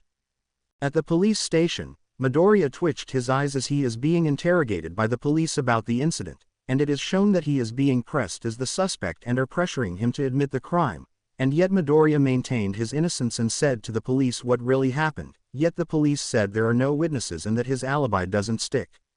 "No way. No witnesses. You're the only one there. Too many dead bodies. But, then that means you're the suspect. But I already told you. Just admit it and everything will be fine. You got it all wrong. We got this right. You're the culprit. Admit it and we can get down to business." The police chief came and asked his men how are things here, and the cops said that Midoriya refuses to admit his crimes, and suggested that he be charged for murder of an innocent woman and the several men, which the boy stated his rights and said that they have no proof that he did it, as well as telling them that he is the one who called the police in the first place. Moreover, Midoriya told the police chief that he is underage and hence he cannot be charged since he is currently 16 years old, and if the police chief insists on doing this he would be violating the due process of the law. The police chief appeared to be smug and said that the law here in India is different and they can charge anyone who the police believe violate the law, regardless of the suspect's age, and tells Midoriya that he is not exempted and hence he can still be charged no matter what, and there he tells his men to beat up the boy if necessary, which the corrupt cops are more than willing to oblige. "Sure, no problem, my pleasure, if it can make him confess his crimes. We'll do it, we can get away with it. Ha ha. Time to get to work." As Midoriya realizes that he may have no choice but to fight off the inept cops, he faces the possibility of getting into conflict with the government of India, and as he is contemplating to use his quirk, the Black Whip, and the gauntlet that houses the grappling hook, an unforeseen intervention took place, as a horde of poisonous cobras came inside the police station and surrounded the precinct. The police chief and his inept men were taken by surprise and are trembling in terror at the thought of being bitten by the cobras, and they asked the chief on what they should do, and the foolish police chief berated his men and ordered them to open fire on the cobras no matter what. "You idiots, use your guns, but we will be wasting bullets. Can't we just open fire, you morons?" "Oh okay. Sure, just let me reload." As the inept cops drew their guns and shoots the cobras, their confidence were somewhat restored as they managed to kill half of them. But then more cobras entered the precinct and suddenly jumped on the foolish cops, biting them and injecting venom on their prey. The police chief was terrified as he watched his men screaming as they were bitten as well as being overpowered, and there he is surrounded by the cobras, and he screamed at his men to help him, but his men slowly expired due to the venom, and soon he can hear the prisoners screaming as they too are being bitten by the cobras. Help me, help, I don't want to die. I want women. I'm going to die. Goodbye cruel world. Damn the boy. Damn the snake." Panicking, the police chief jumped through the window and ran off, leaving Midoriya alone, and the boy stared at his surroundings as he believed that someone is behind this and assumed that an attacker is commanding the cobras, believing that the attacker has a quirk similar to Koda, and as the cobras are zeroing in on their prey, Midoriya activated the Black Whip and disabled the cobras, and he found a large container and places the unconscious snakes there. He then checked on the prisoners who were behind bars, and find out that they too have died, as they were also attacked by the cobras, and the teen boy clenched his fists as he failed to save lives, yet he had to resist the urge to feel sorry for himself and ran outside the precinct, where he saw the police chief laid dead, as 3 pairs of cobras are there, continuing to bite its prey despite him already dead. Midoriya then saw the culprit, another Indian man dressed like a cult member, holding a flute, and there the man played the tune and the cobras turned their attention towards Midoriya and are poised to attack, but through careful observation, the UA student uses the gauntlet and aimed it at the flute, where the grappling hook is fired, and struck the flute, resulting in the object being shattered, and now the snakes are free from control, but ironically, they went for the man who controlled them and began biting him. The man screamed as he is being bitten all over his body, and Midoriya uses the black whip again and disables the cobras, and as he checked on the attacker, he slowly died from the venom, and there Midoriya looked around to see if there are any more attackers, but then a stranger suddenly showed up, and it was a village teen girl, and she tells Midoriya that the man who controls the cobras, and the ones who attacked Midoriya earlier, are members of a cult who worships the goddess Kali. She tells Midoriya to come with her as she will provide him details on who the cult is and why he is being targeted, and though he seemed unwilling as he has to call for the police about the massacre, she tells him there is no time as the cult members might come and try to kill him again. There is no time, but the police cannot be trusted because they are too inept and lax. Time is of the essence, and you are the only one who can save my fellow villagers. Where are we going then? To Mayapur, my village that has been ravaged by the cult. Mayapur, the man screamed as he is being bitten all over his body.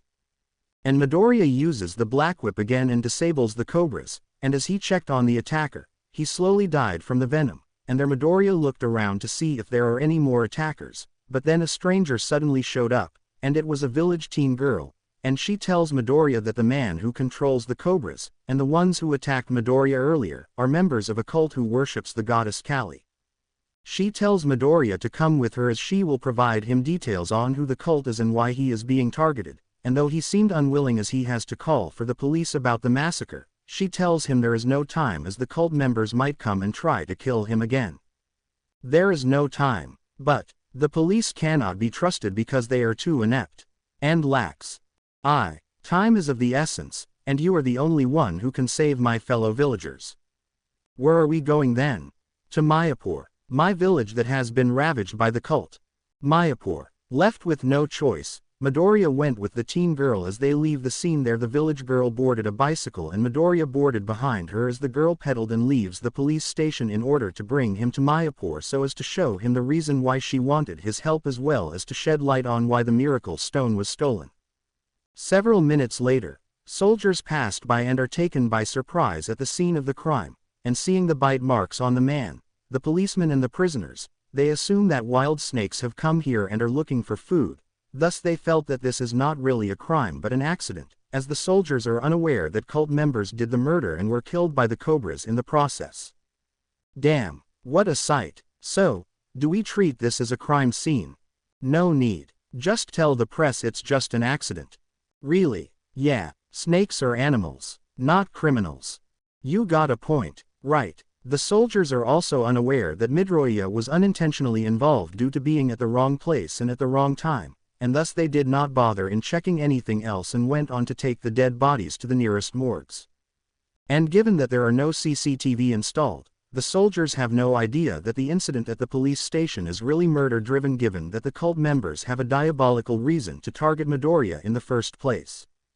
After some time, Midoriya arrived at the said village, where the girl showed him what has befallen it, where the elders and adults are turned into stone, while none of the children are left, and she revealed to Midoriya that she managed to hid herself as the cult members uses some kind of black magic to turn the elders and the parents into stone while the rest rounded up the children and took them away, where she overheard one of them saying that they are to be taken somewhere in Mayapur. Midoriya then asked why didn't she call the police for help, in which she said that the government appeared to be less interested as they are worrying over their own image and that they are indifferent towards the less privileged, and that no one would believe her if she were to tell them what has befallen her village. She gave Midoriya a picture of the miracle stone and showed him the place where the stone was placed, and said that once the stone has been retrieved and placed there, Its power will restore life in this village, and she begged Midoriya to help save her village and the kidnapped children. Please, I beg you. I have no one else to turn to. You may be our village's only hope. Well, okay, I'll help. Really? Yes, I'm a hero student. I'll help those who are in need. Thank you. Suddenly, a knife struck her on her throat and she slowly died from bleeding, and as Midoriya looked around he saw one of the cult members did it, and he is staring wickedly at him, as he threw a grenade and struck the dead girl, dismembering her into pieces, and Midoriya is angered by this and said he will pay for that. But the man said nothing as he gives off a wicked vibe as he took out another knife and is ready to throw, and finally said that no one will leave this place alive and live to tell the tale, for the cult of Thuggis will resurrect the goddess Kali. Now you die. Why did you do that? Those who defy the cult must die. And you have to kill an innocent girl for that. No exceptions. Even you'll pay for that. Now you die, and pay tribute to the goddess Kali. Damn you. Midoriya is about to give into rage at what the cult member did, but recalling what happened to Ida when he confronted Hero Killer Stain several months ago, he managed to temper his actions and try to subdue the attacker, where he activated his quirk and went for shoot style, jumping high and evading the knife throws, did a flying kick, hitting the cult member, and the villain was thrown back and collided against a tree, disabling him. There Midoriya disarms the attacker and demanded answers, asking where his cohorts are hiding and where the children of this village are taken, in which the cult member remained defiant, saying that the children will never be brought back alive, for they will be sacrificed to reawaken the goddess Kali, which only made Midoriya pissed, saying that there are no such things like that and it does not justify in abducting children and committing murder. What you're doing won't bring you anything. All of this are for the goddess Kali. So tell me where the children are taken. Never. It is the will of the goddess Kali. Don't waste my time. All for the goddess Kali. You're really ticking me off. All of these are for the goddess Kali. In spite of the tense atmosphere, Midoriya remained alert somehow, as he sensed that someone is sneaking behind him, and in the nick of time, he saw another attacker lunging forward, and he evaded it as the other attacker intended to stab the boy with a knife, but as Midoriya dodges, the attacker ended up stabbing his fellow cult member and the cult member was stabbed on the forehead, penetrating his skull and died instantly. As the other attacker attempted to pull the knife out of the other attacker's head, Midoriya took the chance and executed the Detroit Smash, knocking the attacker down, and there he attempted to interrogate him in order to get some answers, and like the other attacker, this man is also defiant, reiterating that no one will survive the cult of Thuggis alive and live to tell the tale. Midoriya gritted his teeth seeing that they are not only fanatical, they are trained somewhat to utter the same doctrine over and over, and felt that he is getting nowhere in finding a lead that would take him straight to the cult's lair. But then an idea hit him and decided to try it out. Until he saw a third attacker, armed with a semi-automatic gun, and opened fire, which Midoriya dodges, but killed the other attacker in the process, and as Midoriya hid behind a thick tree, the attacker kept on firing the gun, determined to shoot his target to death, and as he is approaching, Midoriya uses the full cowling to jump over the tree, and uses the left arm gauntlet and fired the grappling hook to hit the gunman on the head, momentarily knocking him out, and there Midoriya secretly placed a tracking device on his turban. As Midoriya hid at one of the village houses, the attacker woke up and looked around, seeing that Midoriya is nowhere to be seen, and there 2 more cult members arrived, where they said that they heard gunfire and asked what happened. There they were told about it and offered to search the houses in case the target is hiding there, and once found he will be killed on sight, but the other cult members said not to bother as they are instructed to head back to the hideout. The 3 cult members then agreed that Midoriya won't be a threat given that he has fled, and that he did not have proof to prove that the cult of Thuggis exists, as well as that the government of India would not pay attention to this impoverished village. Forget the boy. Yes. He is not a threat at the moment. He won't find our hideout. Very well. We must return. Yes. We have work to do. Indeed. All for the resurrection of the goddess Kali. Then let us go. We have work to do. And more for the goddess Kali. After that, the 3 attackers took their leave as they fled the village, not knowing that one of them had a tracking device attached to his turban and did not bother double-checking the houses as they believed that Midoriya fled the village in panic. They boarded a jeep and drive away, and once out of sight, Midoriya emerged from one of the village houses, and took out a device that Hatsume invented, where it turned out to be a tracer, where the LED screen shows where the tracking device is pointing the directions where the attacker went, and there Midoriya approached the corpse of the dead girl, apologizing to her for being unable to save her. He then dug a grave and buried the girl's body and offered prayers, and once it is done, he reluctantly took the bicycle and pedaled his way back to the hostel to safeguard the rest of his belongings. The hostel owner greeted Midoriya and asked how his tour went, and not wanting to attract suspicion, he pretended to say he enjoyed it. Really? Yeah, it was memorable. Good to hear. Oh, be sure to come back here one day. Yes, and I'm sure you can invite others.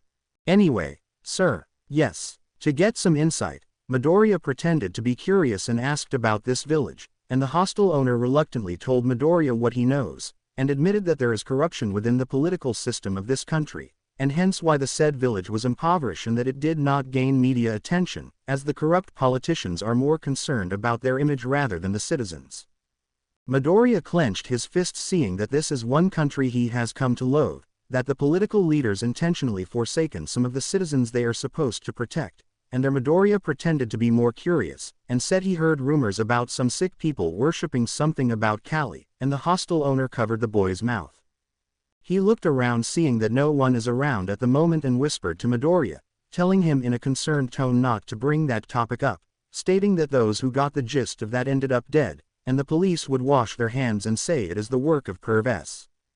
The hostel owner confessed that the sick people he mentioned just now are members of the cult of Thuggies, and said that the group are so secretive that the politicians paid little attention to them, and advised Midoriya not to venture out alone and avoid strolling at night, saying that the cult members usually target children for abduction, but they might choose random person whom they believe would be of use to their cause. And that is that, so if you value your life and want to return to your country in one piece, do as I advise you to do. Believe me, I'm saving your life here. Is it that serious?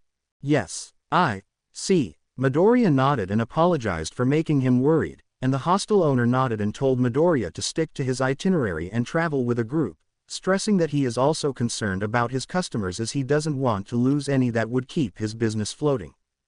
As he went to his rented room, Midoriya prepared his things, as he is now intent to find this hideout and rescue the abducted children and retrieve the miracle stone and bring it back to the village in order to undo the curse, as well as defeat the cult and expose them to the government of India so that the politicians would be forced to make a compromise so that they won't be disgraced.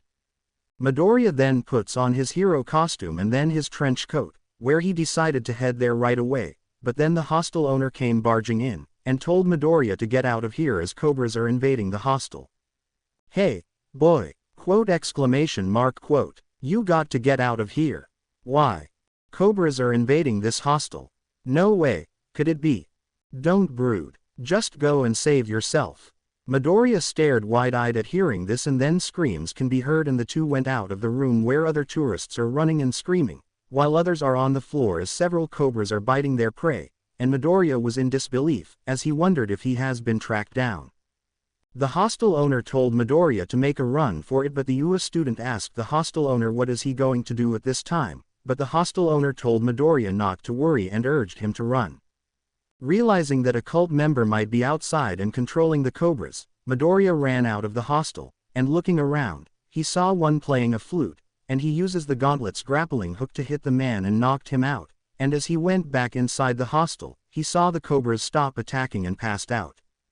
Midoriya urges the hostel owner to call the police and notified him about the attacker outside. The hostel owner nodded as he picked the phone to call the police, and Midoriya went off as he boarded the bicycle and pedaled away, heading to the source of the signal as the tracking is leading Midoriya towards the source where the cult's hideout is located. Several minutes later, police arrived after getting a call from the owner of the hostel, in which the investigators are baffled as to how a big number of cobras made its way in this town and who brought it here, as they do not believe that this is coincidental, and they questioned the hostel owner about how this happened, as the scene shows that several dead tourists are carried out, due to their deaths being caused by venom from the cobras. Unwilling to implicate Midoriya since the boy is innocent of any wrongdoing, the hostel owner pointed out at the tied-up cult member, stating that he is the one who uses the flute to control the cobras to attack the hostel and caused this carnage. The lead investigator then confronted the cult member and asked what is the reason for attacking the hostel and for using the cobras to attack the tourists. The cult member only glared silently in response, and the investigator is getting impatient as he could not afford to let the media see this, as this would put pressure on his precinct that they were too late to respond, and he began to shook the cult member while demanding answers from him. "I'm asking you, what's your reason for doing this? Are you listening? Answer me, damn you. Do you hear what I'm saying?" Suddenly the cult member laughed maniacally, which the investigator are baffled by this, and the other Indian cops approached their superior and said that they might as well arrest him given that the hostel is the one who pointed that the cult member is behind the assault of the cobras, and suggested to their lead investigator that he tell the press that the cult member is just a crazy idiot who foolishly played a flute that resulted in summoning the cobras. The lead investigator nodded, seeing that this would be a logical choice in order to avoid getting grilled by the press and the public, and figured that using the captured cult member would make a good scapegoat, and instructed his men to stick to the alibi he would make, which his men readily accepted as they wanted to avoid answering any difficult questions. "Yes, sir. Understood, sir. Got it, sir. Anything you say, sir." "Yes, sir. Understood, sir. Got it, sir. Anything you say, sir." However, the cult member began to laugh maniacally and the cops wondered what is going on, but when one of the cops inspected the captured cult member, he discovered that there is a bomb attached to his belt, and he told the others about it, which caused the cops to panic, and they began to scramble away, but it was too late, as the cult member exploded, which claimed the lives of the cops, along with the hostel owner, which leaves nothing left other than dismembered body parts of the victims. At Heights Alliance, most of Class 1A are watching TV, which one of the students switched the channel to find a movie like HBO and Fox Movie Channel, and Mineta took the remote to find a Poe channel, which Iida berated his classmate for the foolishness as he reminded him that there are girls here and that he should behave properly, though Mineta seemingly ignored Iida as he said that he could not help it as his little Mineta is dictating his actions. "Mineta-kun, stop this at once. What for? Switch the channel. Watching Poe is a criminal act. Hey, my little Mineta is a criminal act itself. Mineta-kun. Haha." However, Kyoka uses her quirk and gave Mineta an audio jolt and he is subdued, and there the other girls thanked Kyoka for stopping Mineta as his perv-edness would have ruined the mood within the living room area and caused them to get turned off. "Thanks, Kyoka-chan." "Yeah, thanks, Jiro. Gosh, what a despicable guy. He sure has no shame. What a maniac. Thank goodness Jiro-san is here. That guy pisses me off. Quick, someone switch the channel." As Kirishima switched the channel, the class came across the BBC channel, where the incident at India is reported, and Uraraka recalled getting an email from Midoriya hours ago about the itinerary he is using and realized that the area at India is where Midoriya is currently at, and this made most of the class worried, and their Iida suggested that they try contacting their classmate to check on him in case he is okay.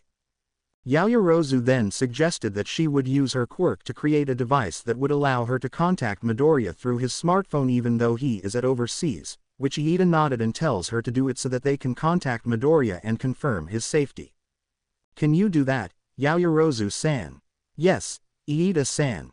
"Then do it. We need to contact Midoriya-kun and check if he is okay." "Okay. Give me a minute." "Good, Yaoyorozu-san."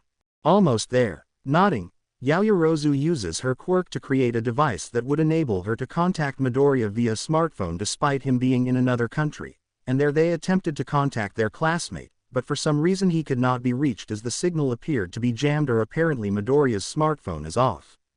This did not sit well with Class 1A as they now have no means of trying to reach out their classmate to know if he is okay or if something bad happened to him, and now the others are slowly panicking, like Uraraka and Mineta. But Iida assured to the two that Midoriya is probably okay and maybe he is either asleep or his smartphone ran out of battery. "Calm down, everyone. I'm sure that Midoriya-kun is okay." But he's not answering. What if something? We got to know what happened. Midoriya might be in trouble. Deku. Todoroki then suggested that they inform Aizawa-sensei about this so that he would contact the Indian embassy and in turn they will contact the Japanese embassy in India to check on Midoriya and see if he is okay, which Iida accepted it, and tells the others to keep watching the news as he will talk to Aizawa-sensei and ask him to contact the Indian embassy so that they will contact the Japanese ambassador to check on Midoriya, which the others nodded. Okay, sure, that's the best course of action. They better do it. Deku, calm down, Ochenko-chan. What is Midoriya doing now? He'll be okay, right? Meanwhile, the scene shifts somewhere in India, where Midoriya is slowly approaching a mountain-like area, as the tracking device lead him here, and he stealthily approached the area as he anticipates that there could be guards there given how the attacker ambushed him and how ruthless they are, as they have no qualms in attacking even innocent people just to kill him on the spot. The policemen inside the police station, the tourists inside the hostel, and even the village girl were not spared, and he came to believe that the so-called cult do exist given the encounter with the cult members who assaulted him with reckless abandon. He checked his smartphone to see if he got any calls, and to his surprise, there is no signal, and sensed that this area may not have any cell site towers that enable signals to reach any mobile devices, and this may explain why none of his attackers have any form of communication devices, and thus they seem to attack in any way possible.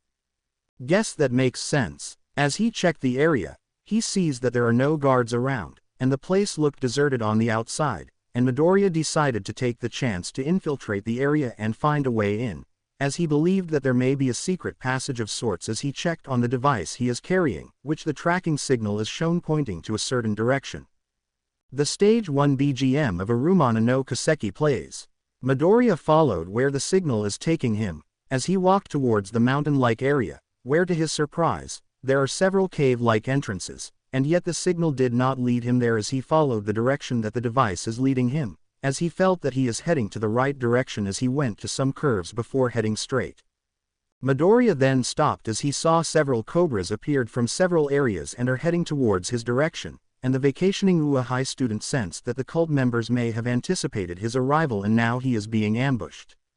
He recalled earlier that the cobra attacks are caused by someone who is playing the flute to control the cobras.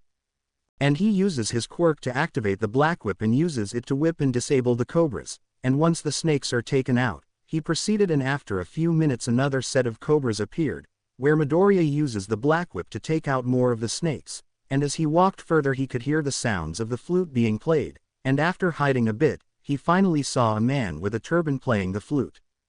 Deciding to take action before more cobras are summoned, he aimed carefully before using his left-handed gauntlet and uses the grappling hook, firing away and hits the cult member point blank on the jaw, knocking him out and dropped the flute, which Midoriya smashes it to prevent anyone from using it.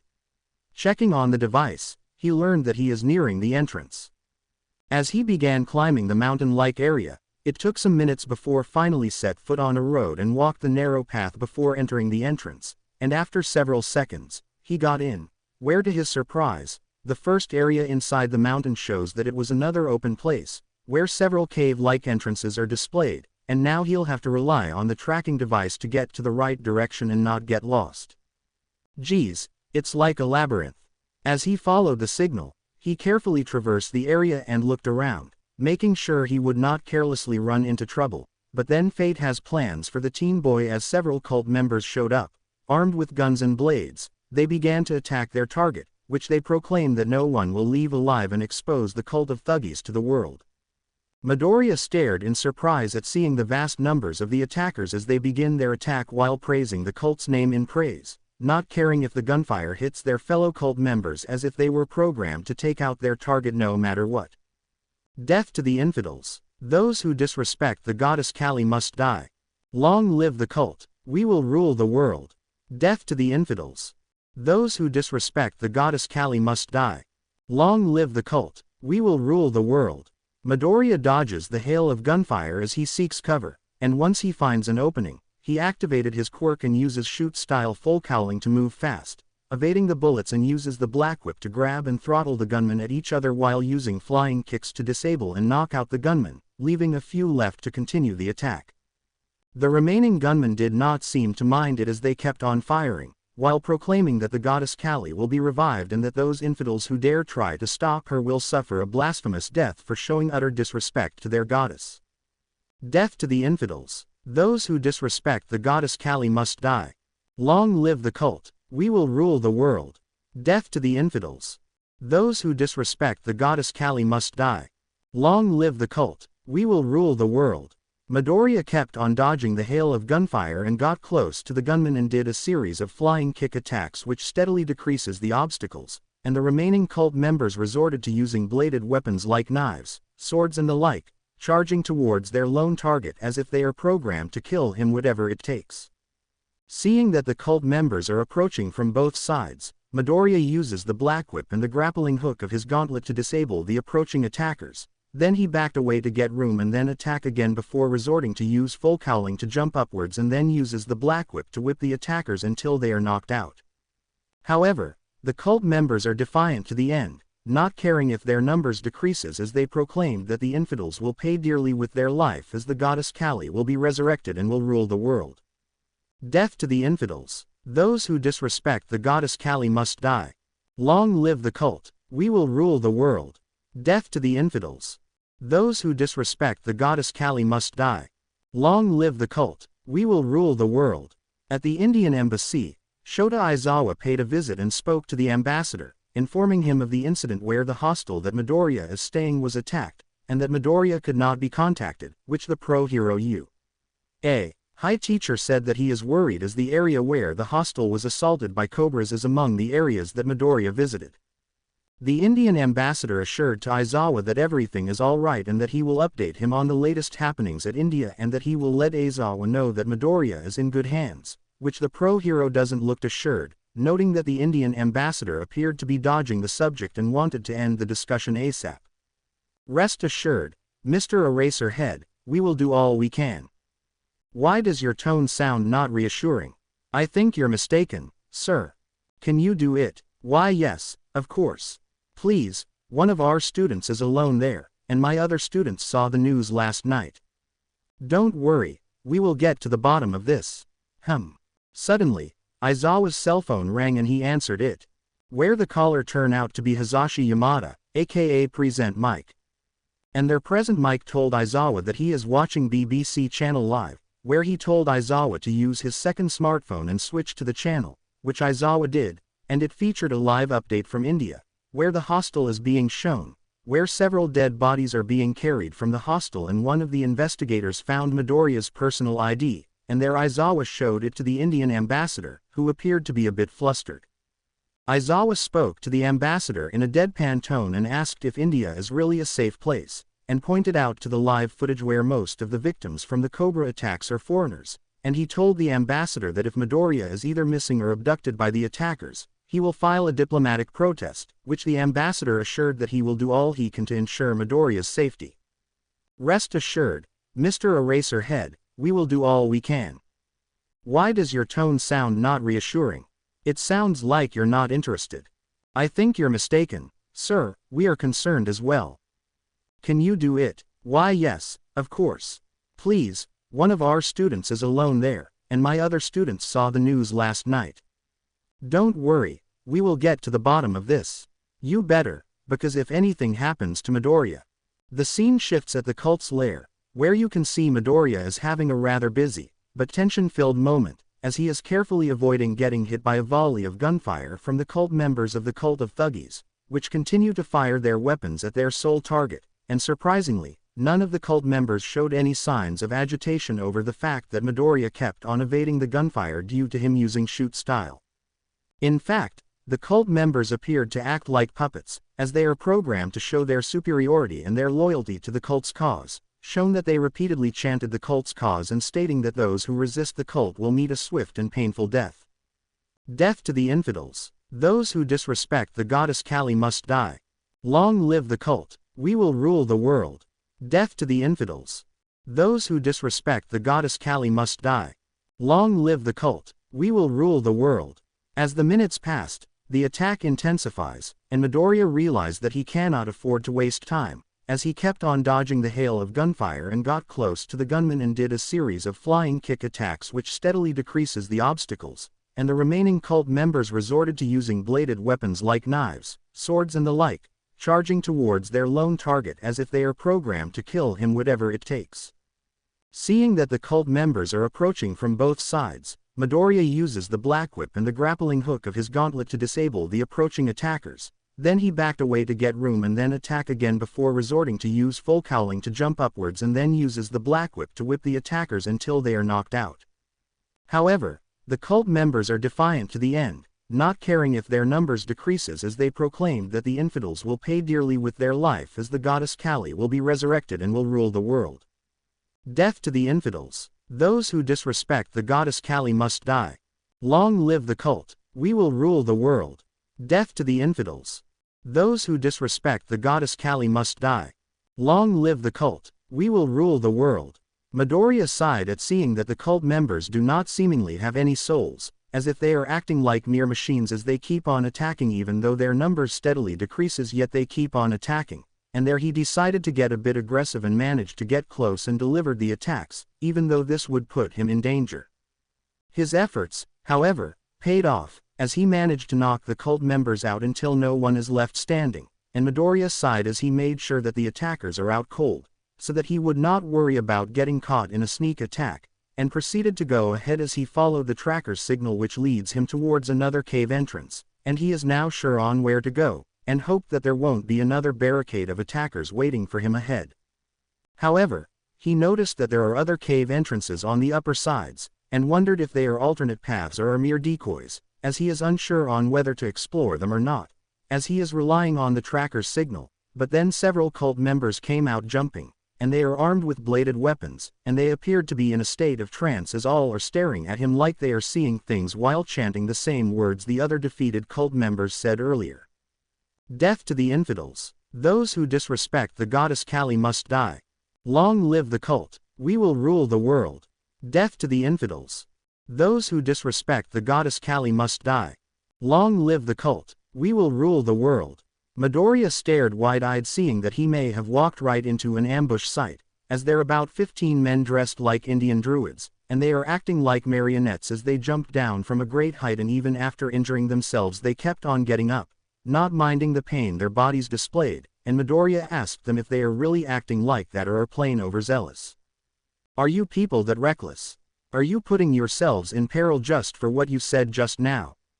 However, the attackers seemingly hear nothing as they are staring at their target as if they do not seem to care about anything else other than chanting the same programmed words over and over, which made it clear that they were indoctrinated by the cult into serving them, and thus they are brainwashed into serving them and nothing more. Death to the infidels. Those who disrespect the goddess Kali must die. Long live the cult. We will rule the world. Death to the infidels.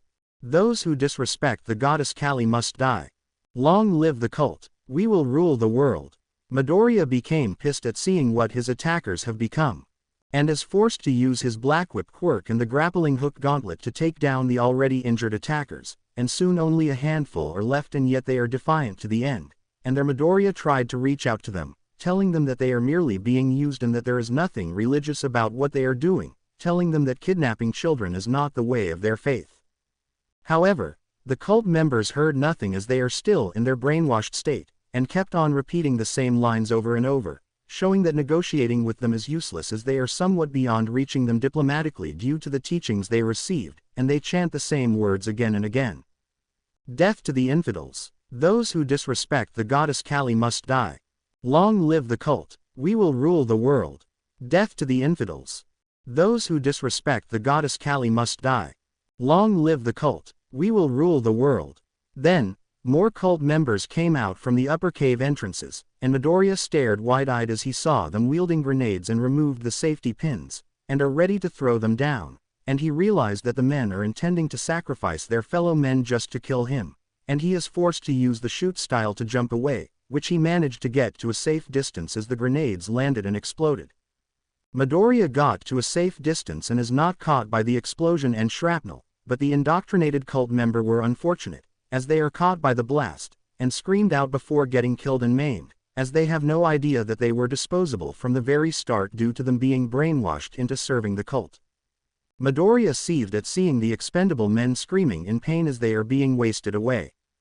I.e. GG Gaia, AAARRGGGHHH, WWAAHHH, i.e. GG Gaia, AAARRGGGHHH, WWAAHHH. Seeing that there is nothing he can do at this point, Midoriya had to take an alternative route in order to outwit his attackers as the cult members scrambled to find their target and looked everywhere, and searched the grounds to find him, which stalled them to a point which allowed Midoriya to get a head start and went around. Minutes later, Midoriya is navigating his way around until he came across a tunnel exit, and when he went there, he finds himself on the side of the mountain, and below is a raging river, and the 16-year-old boy wondered if he should go back and find another way to get back on track, aware that the risk of re-encountering the pursuing cult members should he go back to the original route he took earlier. However, several cult members showed up, and are armed with RPG, which Midoriya realized that the men are foolish, as the tunnel is too narrow and one misfire would cause the tunnel to cave in, and told the men what they are about to do. Even though it was useless, Midoriya's compassion still won out and attempted to reason with them. However, the men are just like the others, indoctrinated and stripped of free will, as they were programmed to serve the cult and kill anything in their path just to kill their designated target, much to Midoriya's dismay. Death to the infidels. Those who disrespect the goddess Kali must die. Long live the cult. We will rule the world. Death to the infidels. Those who disrespect the goddess Kali must die. Long live the cult. We will rule the world.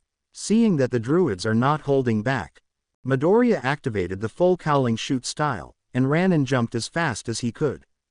As the indoctrinated druids fired the RPG, its shells hit the ground and the walls, causing a cave-in, as the ceiling collapses and buried the druids alive, killing him, while Midoriya kept on running and jumping as the cave entrance is caving in, and seeing an exit, he went towards it, and upon jumping, he realized that it was an exit that led to a raging river, and he also found out that the height is quite great, and jumping onto the waters appeared to be his only choice.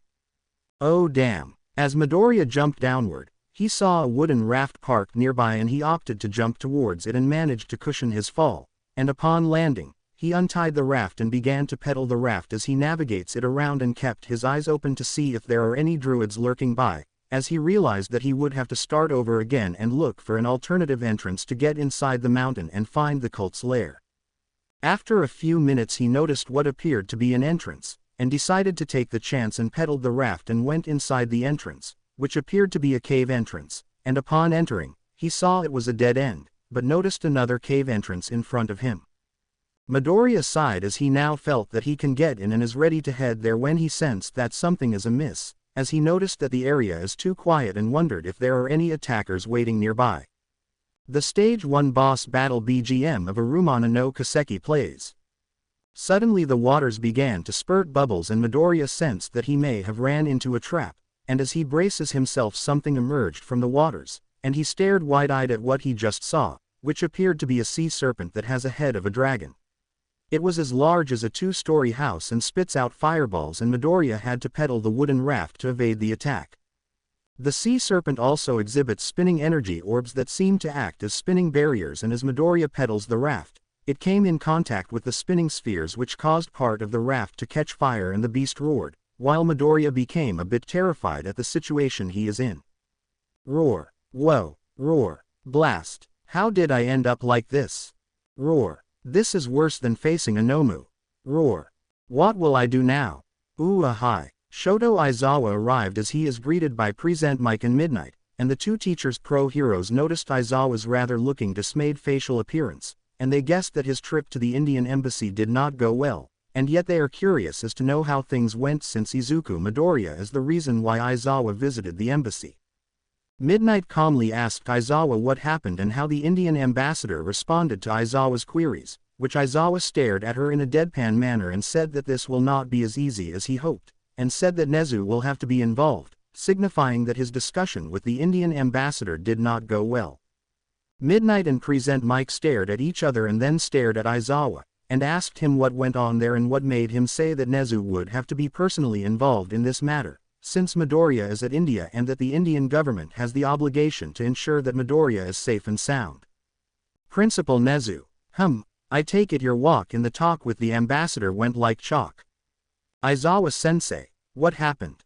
Did the ambassador gave a thumbs down or something? Present Mike. What? Stop spouting those rap-like nonsense. HMPH. Aizawa revealed that the Indian ambassador appeared to be less inclined to get himself involved in the matter after the Class 1A homeroom teacher showed the ambassador the footage of the news where the hostel was assaulted by venomous cobras, and the aftermath scene where the culprit blew himself up and killed the police officers on the scene. Aizawa also said that the ambassador is trying to end the conversation by assuring to him that Midoriya is safe and that he will contact the authorities at India to do a welfare check, and said that he will contact Uehai once Midoriya is found. As the two Uehai teachers stared at Aizawa, the Class 1A homeroom teacher then told them that after this, security guards came and politely escorted him out of the embassy, and their present Mike realized that the Indian ambassador is one hell of an ingrate, while Midnight noted that the ambassador appeared to be a useless official as he seemingly wanted nothing to do with Midoriya's case. Seriously, just like that ambassador is an ingrate. For once I agree, present Mike. What's the deal with that idiot? Yeah, why did he decided to boot you out of the embassy? Maybe we should file a diplomatic protest. So Principal Nezu is our last resort, huh? Really? Aizawa nodded and said this is why he is heading to Nezu's office and inform him of what is happening, and there he asked Midnight to try explaining everything to Class 1A so that they won't be in a panicked state should word got out that Midoriya went missing and that the Indian authorities are not doing anything about it. Midnight nodded and said she will talk to Class 1A, and present Mike offered to help Midnight in calming Class 1A down, which she smiled and said she appreciate it. Sure, you can help. Really? Yeah, your mic skills might come in handy. Yes, so, shall we? You bet. Let's go. Right behind you. After that, the three pro heroes UA teachers went inside Uehai as they are heading to their respective destinations to commence their act to respond on a possible crisis. Aizawa hoped that Nezu would come up with a way to use his connections to try persuading the Indian ambassador to provide valid information on what went on there at India, while Midnight and Present Mike head to Heights Alliance to talk to Class 1A about the situation at hand. Back at the cult's lair, Midoriya activated the one-for-all quirk to use the full cowling to jump around to avoid the fireballs, and while he managed to evade them, the spinning sphere-like objects that are circling around the sea serpent showed that they are not mere show, as each hit from those things caused deep lacerations on his body, and he fell down and almost hit the waters, but he uses the gauntlet's grappling hook to take him to the upper wall again. Fighting off the pain, Midoriya thought carefully as he cannot afford to get hit again, but he is having trouble focusing as the sea serpent spits out more fireballs, but narrowly missed its target, and Midoriya had to think fast as he cannot keep this up for long as he is lacking means of getting leverage while the creature roared aloud. Roar. Damn. Roar. I got to do something. Roar. Can't keep this up for long. Roar. Come on. Think. Midoriya stared at the sea serpent as it roared louder and louder, and staring at the eyes of the creature, he suddenly came up with an idea as he activates the full cowling and propelled himself towards the creature, and as he is halfway through, he uses the gauntlet's grappling hook to propel him upward, and at the same time, he activated his quirk, the black whip, and struck the creature on its eyes with full force. The action produced some positive result, as the creature was bleeding from the eyes and is now blinded, and the sea serpent roared in pain as his head shook left and right, and cannot see its target. And as the creature roared in pain and confusion, Midoriya came up with another tactic and hoped that it would be enough to put the creature out of its misery. Roar. Okay. Roar. Got to time this right. Roar. I got one shot at this. Roar. It's now or never.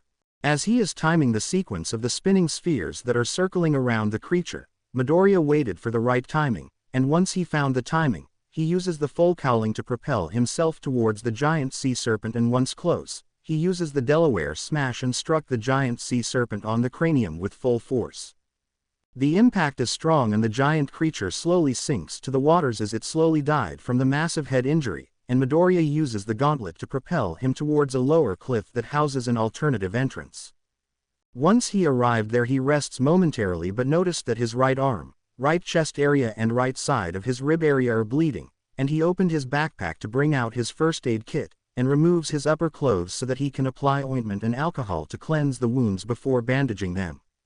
After that he puts his clothes back on and proceeded to walk the tunnel as he checked the tracker, where he finds that the signal showed that there is a nearby pathway that would lead him back to the cult's main lair, and he proceeded to walk there while making sure that there are no obstacles in his path. The Stage 2 BGM of Arumana no Kaseki plays. After several minutes of walking, Midoriya found a path that leads him towards the area where it would lead him to the cult's main pathway, and while walking, he saw a cave entrance and peered closer, and saw about 4 of the Thuggy cult members preparing their meal, consisting of fried chicken and rice, along with a 1-liter bottle of Sprite. This made Midoriya to get tempted as the scent of the newly cooked food attracted him, and though he intended to ignore it and sneak his way past the guards, he decided to disable them first to prevent them from alerting the others, and as he sneaked his way inside the cave, he accidentally kicked a pebble and the sound alerted the Thuggy cult members and saw Midoriya. The cult members, wearing only a turban, pants and boots, took out their bolo knives and are ready to attack, and as expected, they are brainwashed as they chanted the same monotone that the other cult members say over and over, which made Midoriya cringe seeing that H is about to fight off another group of mind-controlled puppets. Death to the infidels. Those who disrespect the goddess Kali must die. Long live the cult. We will rule the world. Death to the infidels. Those who disrespect the goddess Kali must die. Long live the cult. We will rule the world. Midoriya then activated the Black Whip quirk and uses it to bind the cult members in one go, and are disarmed in the process, but to his dismay, even when captured and subdued, the cult members kept on chanting the same monotone over and over, which made Midoriya feel sick as he could not fathom hearing them say the same tone over and over. Death to the infidels. Those who disrespect the goddess Kali must die. Long live the cult. We will rule the world. Death to the infidels. Those who disrespect the goddess Kali must die. Long live the cult. We will rule the world. Midoriya then uses a restrained portion of the One for All Delaware smash and punched them on their jaws, which knocked them out cold, and he procured some ropes and tied them up. There he is ready to leave, but seeing the food on the table, Midoriya gives in as he began chomping on the food and rice, as if he is hungry to the max. This is because he was quite wounded and needed something to stabilize his stamina, hence he is forced to pilfer the enemy's food, and while he felt a bit guilty at doing this, it cannot be helped as he needed a source of energy and hence, he went all out, consuming the food until nothing is left. He then drank the bottle of Sprite and he is full.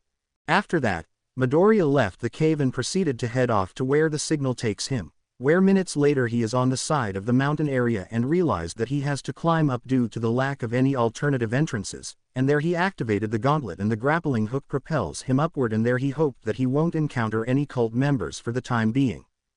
At the cult's mountain-like area, the scene shows that the hideout is like a huge labyrinth as there are so many cave entrances and pathways, designed to confuse intruders, and sets it up as a perfect way to conduct an ambush and surprise attacks to ensure total victory over threats and other forms of possible invasion. The scene further zoomed forward where you can see several children are being held captive, some are being used for labor like mining minerals and rocks, and you can see the captors whipping the captive children if they hesitate, as some of the captive children are in poor health, yet the captors do not care and continue to whip them just to get them to keep working. Get up. Do not stall. Work. No rest. Do it now, or you'll suffer worse. Keep working. Take that. After some minutes 5 of the captive children perished, and the captors ordered the henchmen to dispose of the bodies by having them thrown at a vat of molten steel, where the bodies of the dead children are melted away and thus cannot be retrieved. There the captors threatened the captive children that they'll meet the same fate if they disobey their captors, and the frightened children resumed their labor despite their gradual failing health, and to make an example they grabbed 2 more children and threw them onto the vat, where they screamed in pain before eventually died and burnt and melted, and the other children cried in fear. There the captors shouted the same chants that they have been indoctrinated, which shows that they too were brainwashed into serving the cult of Kali. Death to the infidels. Those who disrespect the goddess Kali must die. Long live the cult. We will rule the world. Death to the infidels. Those who disrespect the goddess Kali must die. Long live the cult. We will rule the world. Not far, the leader of the cult is seen over the upper balcony area of the hideout, watching malevolently at seeing the children abused and tormented, as he is pleased that he has enough labor to do the work for him, and now he is instructing some of his henchmen to procure more children from neglected villages to serve as more labor.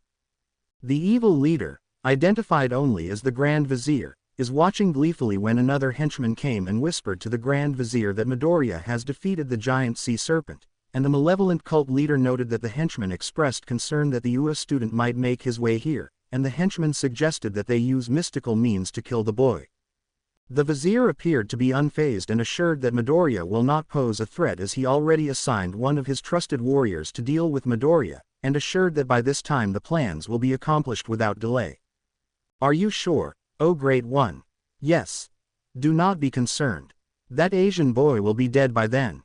But he just defeated the sea serpent that you created. 'Tis just the first obstacle. We have 5 more to go. That Asian brat will not have the strength to make another step. That I assure you." "I see. Therefore there is no need for you to be worried. For Kali will provide." "As you wish." "Ha ha." The henchman nodded, and there the vizier stared at the rest of his henchmen and made a rather impressive speech, assuring that the time will come where the goddess Kali will return and a new dawn of the new age will reign not only India but also the rest of the world. The henchmen roared in acknowledgement and began chanting the words that were indoctrinated in their minds, showing that they are loyal to the Grand Vizier and will obey his will no matter what. "Death to the infidels. Those who disrespect the goddess Kali must die. Long live the cult. We will rule the world. Death to the infidels.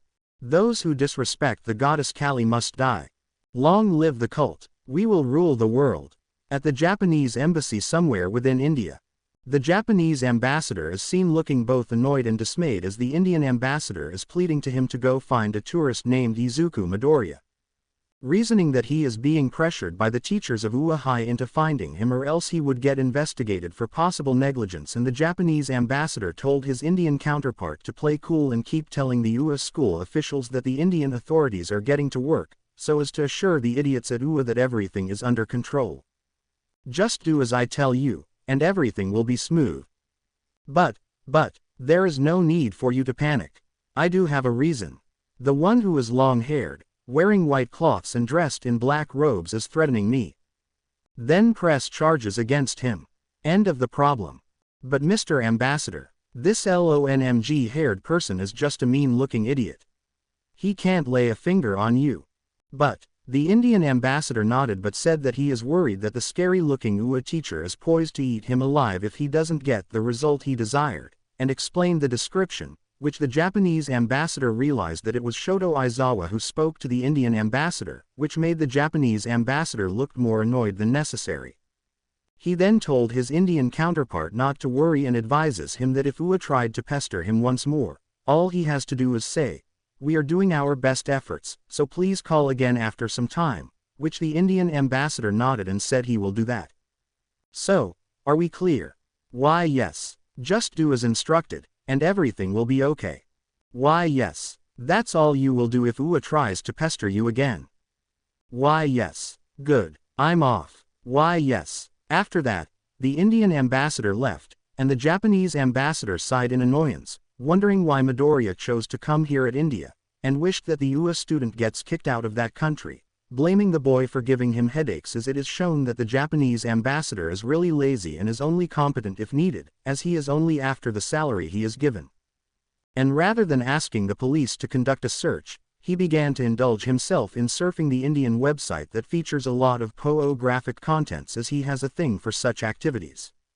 Heights Alliance. The scene shows that Present Mike and Midnight are talking to the members of Class 1A about the situation, and the two teachers can see that the students, save for Bakugo and Tokiyami, are concerned, and they began inquiring if the Japanese embassy at India is on the case, as they told the two teachers about what they saw at the international news. Present Mike then did his usual thing in talking to the students, though this did little to calm them down, and told him that his way of speaking only causes more anxiety than calming them down.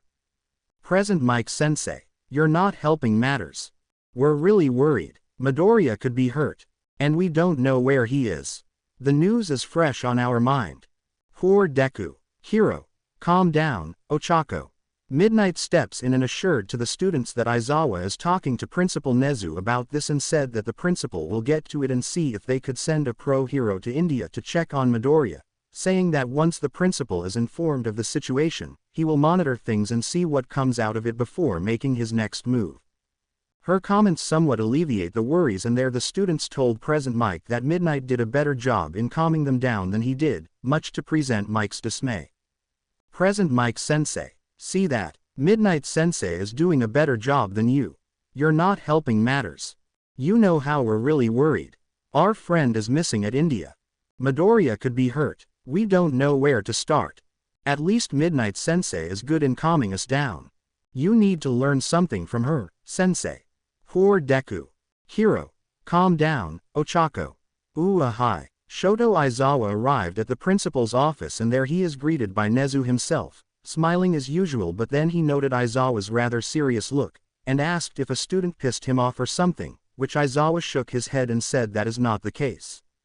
However, Nezu became a bit serious after Aizawa told him what went on after paying a visit at the Indian embassy, and how the ambassador's response was and how the UA teacher was subtly thrown out of the embassy, signifying that the ambassador is less willing to check out what has happened to Midoriya there, which Nezu slowly nodded.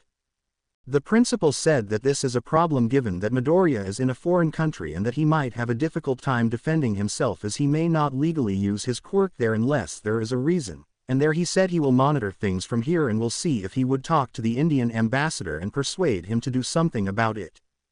That's your plan, Nezu? Yes. What?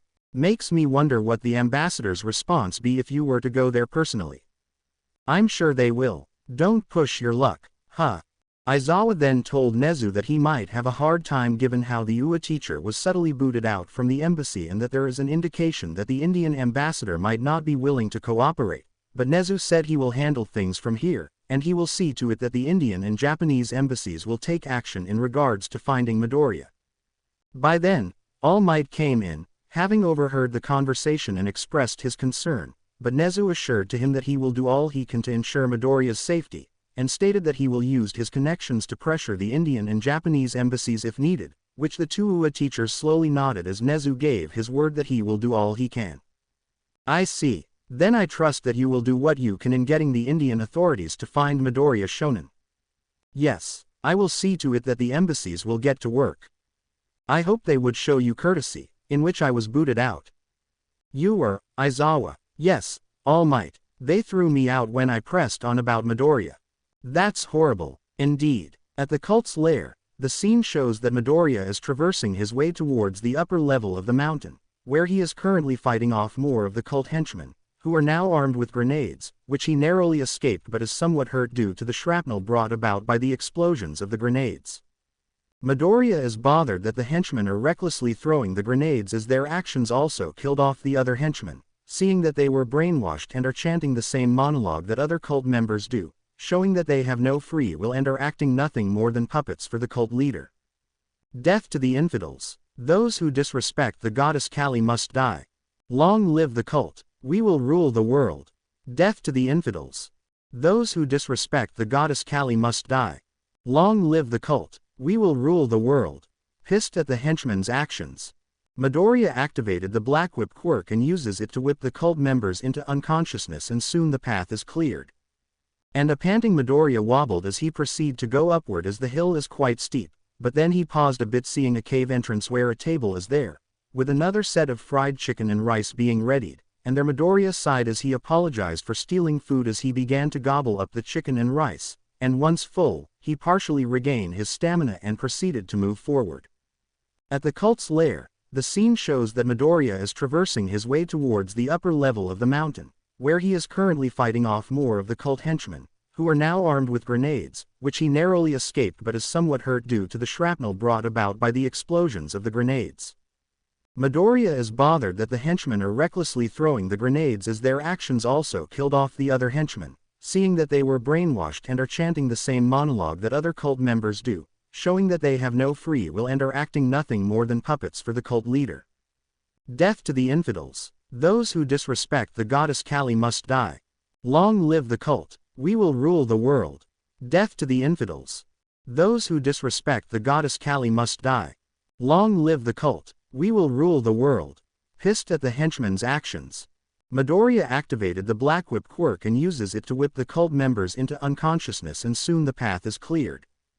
And a panting Midoriya wobbled as he proceeded to go upward as the hill is quite steep, but then he paused a bit seeing a cave entrance where a table is there, with another set of fried chicken and rice being readied, and there Midoriya sighed as he apologized for stealing food as he began to gobble up the chicken and rice, and once full, he partially regained his stamina and proceeded to move forward.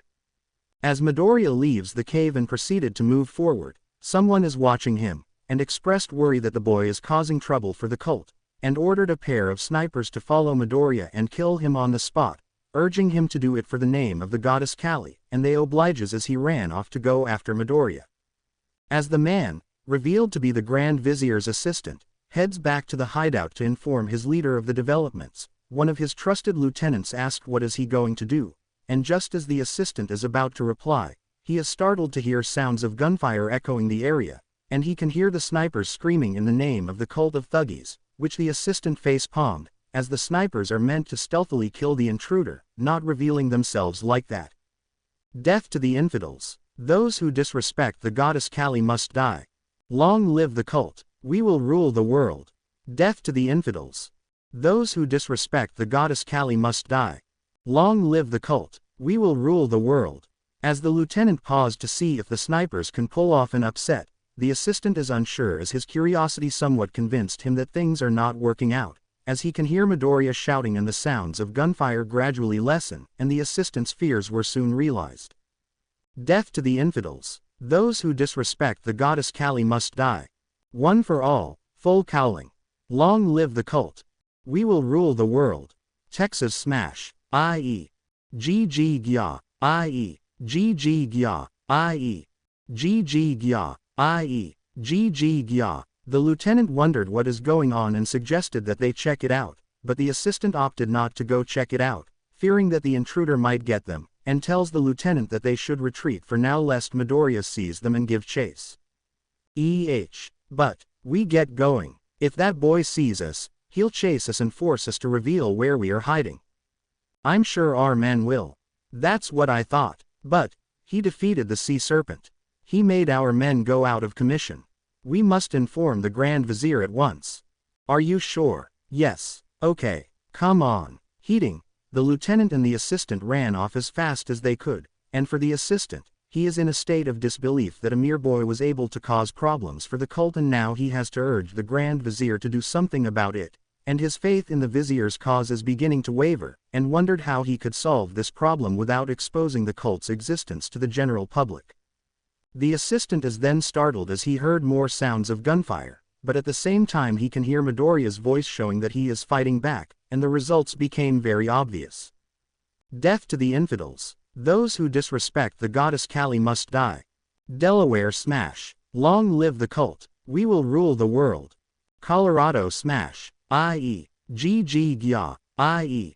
GG Gya, i.e. GG Gya, i.e.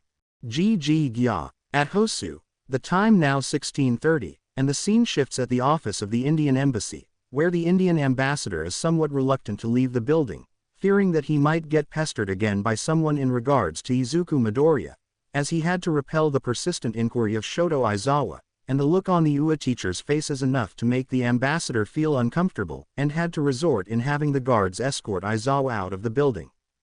Glancing at the wall clock, the ambassador is hoping that no one would come at this time, as it is 30 minutes before the building closes, and hoped that this would be the case, and wished that the Japanese ambassador is right about his suggestion about giving false assurances that the embassy in India would act on Uehai's request to do a welfare check on Midoriya.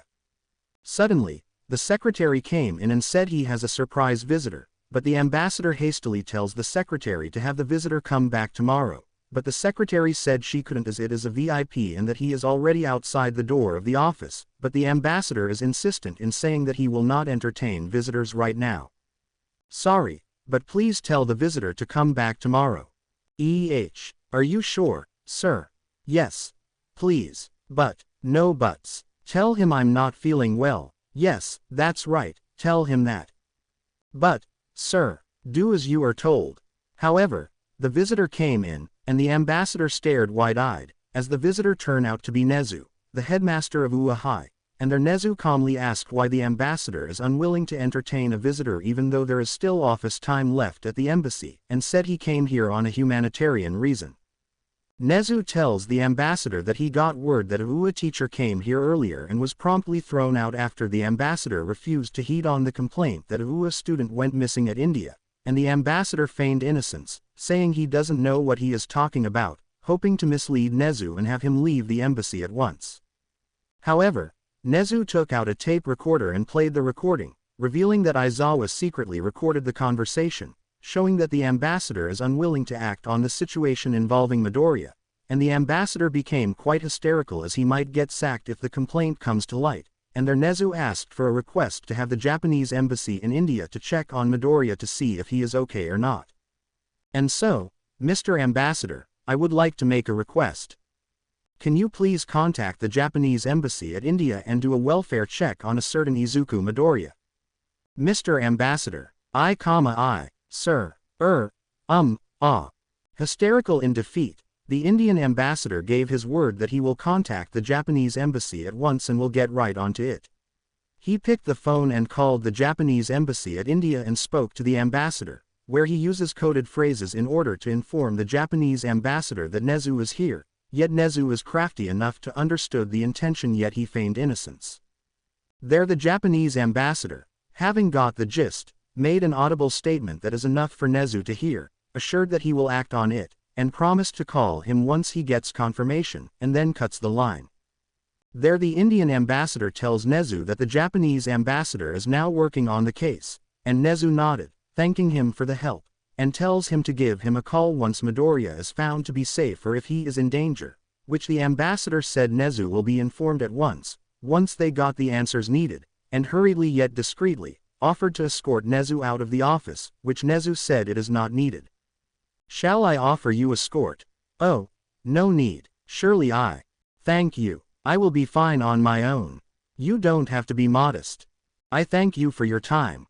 I will be going now. Let me summon the guards. No need, thank you. As Nezu left the office, the Indian ambassador made sure that the principal of UA is out of the building, and there he called back the Japanese ambassador and tells him that UA High may be onto him, as he did not expect that the UA High principal would see him so suddenly, and expressed fear that he might get sacked from his job if Nezu exposes his laziness. The Japanese ambassador assured to him that UA will not find out, as he instructed the Indian ambassador to stall the UA High officials as discreetly as possible, making it known that he will not waste time looking for a Japanese boy who wander off somewhere in India, saying that it would be better if Midoriya is said to be abducted and killed, so as not to waste resources over a meaningless missing person case. And that's what you will do. Really? Yes, I do not want to waste money over a Jap brat who wander off so stupidly. Still, it'd be better if he gets killed off and his body never found. That brat is giving me a headache. You do what I instructed you to do. Got it? Yes, good. Ha ha. At the parking lot of the Indian Embassy building. The scene shifts inside the car, where Nezu and Snipe are listening to the conversation, as it turns out that Nezu planted a secret transmitter that would record the conversation inside the ambassador's office, and there the two UA High officials are now aware that something is amiss, and after factoring what Class 1A saw at the international news about the incident at India, particularly the victims of a snake attack, it is clear that Midoriya is in danger. Snipe suggested that they expose the Indian and the Japanese ambassadors for their incompetence and unwillingness, but Nezu declined, stating that there is more to this than meets the eye, and suggested that they head back to UA High, while at the same time he picks up his smartphone and called someone, and the person he is calling turned out to be Gran Torino himself. Hello, Gran Torino. Nezu. This is a surprise, I didn't expected you to give me a sudden call. Pardon for the suddenness but, we need your help. Really? What do you need? Prepare your passport. Is this an international situation? Yes. And this involves Izuku Midoriya. What did the kid do this time? At the hideout, the assistant arrived and found the Grand Vizier, who is overseeing the torturous activities where the kidnapped children are doing more labor, and there the assistant informs him that Midoriya is becoming a threat, wondering how a mere boy is able to slowly but systematically take down their henchmen and even a pair of experienced snipers. The vizier is confident and assured to his assistant that as long as Midoriya doesn't know where to find the way leading to the hideout, there won't be a problem, and said that he is only one boy while the cult has more than 100 men to serve the cult of thuggies. And therefore, you have nothing to worry about. But my vizier, you worry too much, with a reason. That boy took out our men. So many, and even our expert snipers fell to that boy. Relax, he is no match for our cult. The assistant is still worried and tells the vizier that Midoriya has taken out almost 50 of their men, and even defeated a sea serpent that they genetically made, voicing his concern that Midoriya may not be an ordinary boy at all, and suggested that they use outside contact to deal with the meddling and troublesome boy. The vizier smirked and said there is no need, for he has dispatched one of his 5 devas to deal with the boy, which hearing this somewhat alleviate the assistant's fear, seeing that this deva would be enough to kill the boy. Really, my vizier? Yes. He will be enough. Which one? The one who controls the sky. Yes, of course, he has the advantage. See, you are right, my vizier.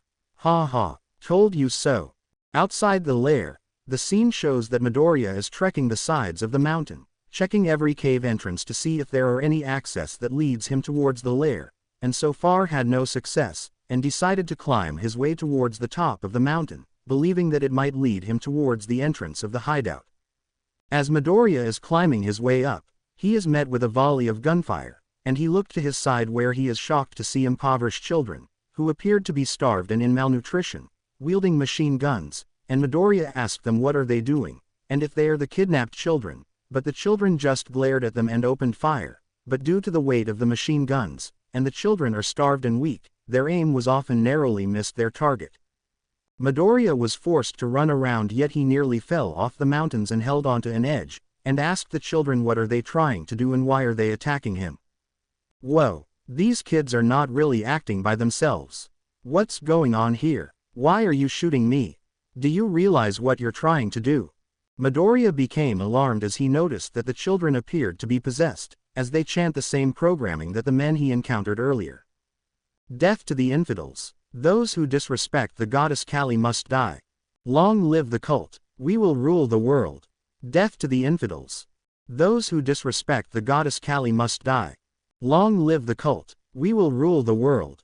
Suddenly, lightning came raining down, narrowly missing Midoriya, yet the impact shook the teen boy's body senses, and he is compelled to jump off and is in danger of falling to his death due to his senses being rattled by the effects of the lightning.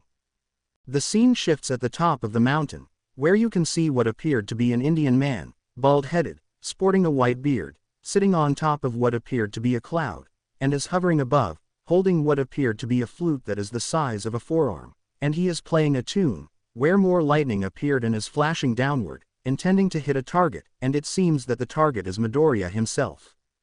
At his rented flat, Gran Torino listens on as Nezu explained the situation involving Midoriya, and said that he has a feeling that either or both the Japanese and the Indian ambassadors are hiding something, as both appeared reluctant to act on a welfare check to see if Midoriya is okay after the news flash about the attacks on an Indian city where Midoriya is staying.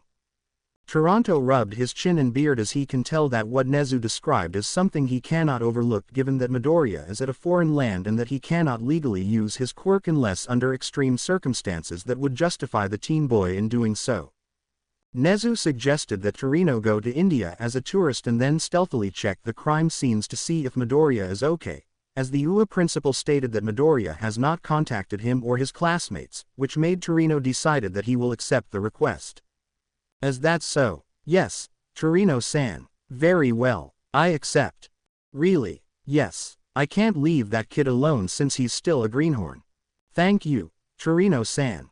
So when do I leave for India? Right about. By then Nezu received a call, which the caller turned out to be Power Loader, and there he told Nezu that he got an idea on how to find Midoriya, saying that Hatsume is cooking up something that might help in checking out where Midoriya is. Really, Power Loader? Well, based on what Hatsume said, then this is a good chance to find Midoriya.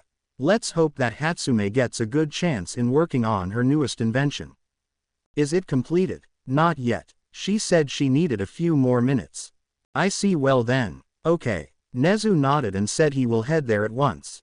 Nezu then invited Torino to come along at UA, and the two heroes leave and headed off to UA High, as the time now is 17:30, and Snipe asked what are the developments.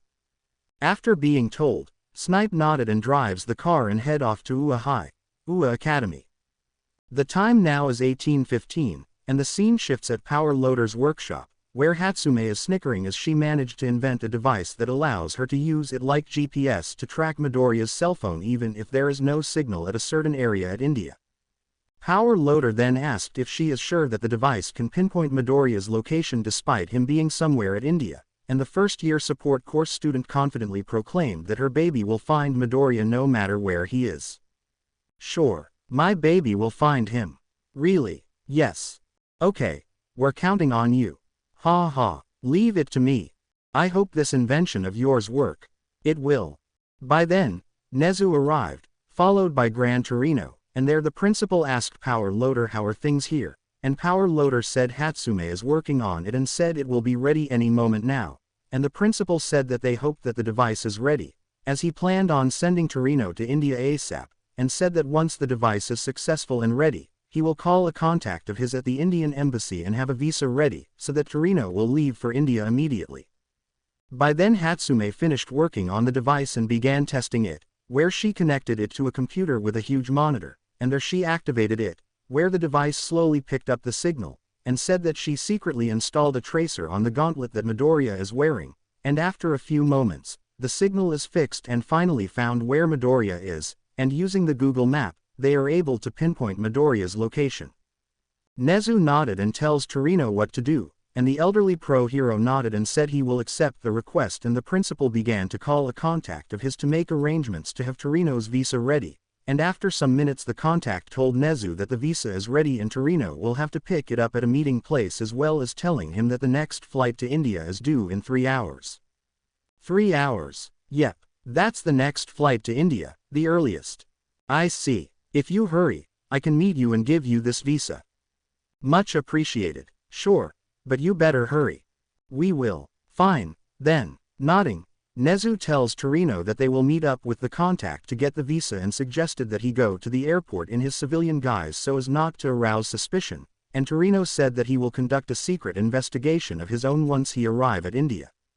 Nezu then called Snipe and tells him to get ready as they are going out again, and their things are taking a turn as Nezu and Torino are off to meet with the contact to get Torino's visa and then head off to the airport to catch the flight to India, unaware that Midoriya is currently embroiled in a mission to find kidnapped children while facing a secret cult.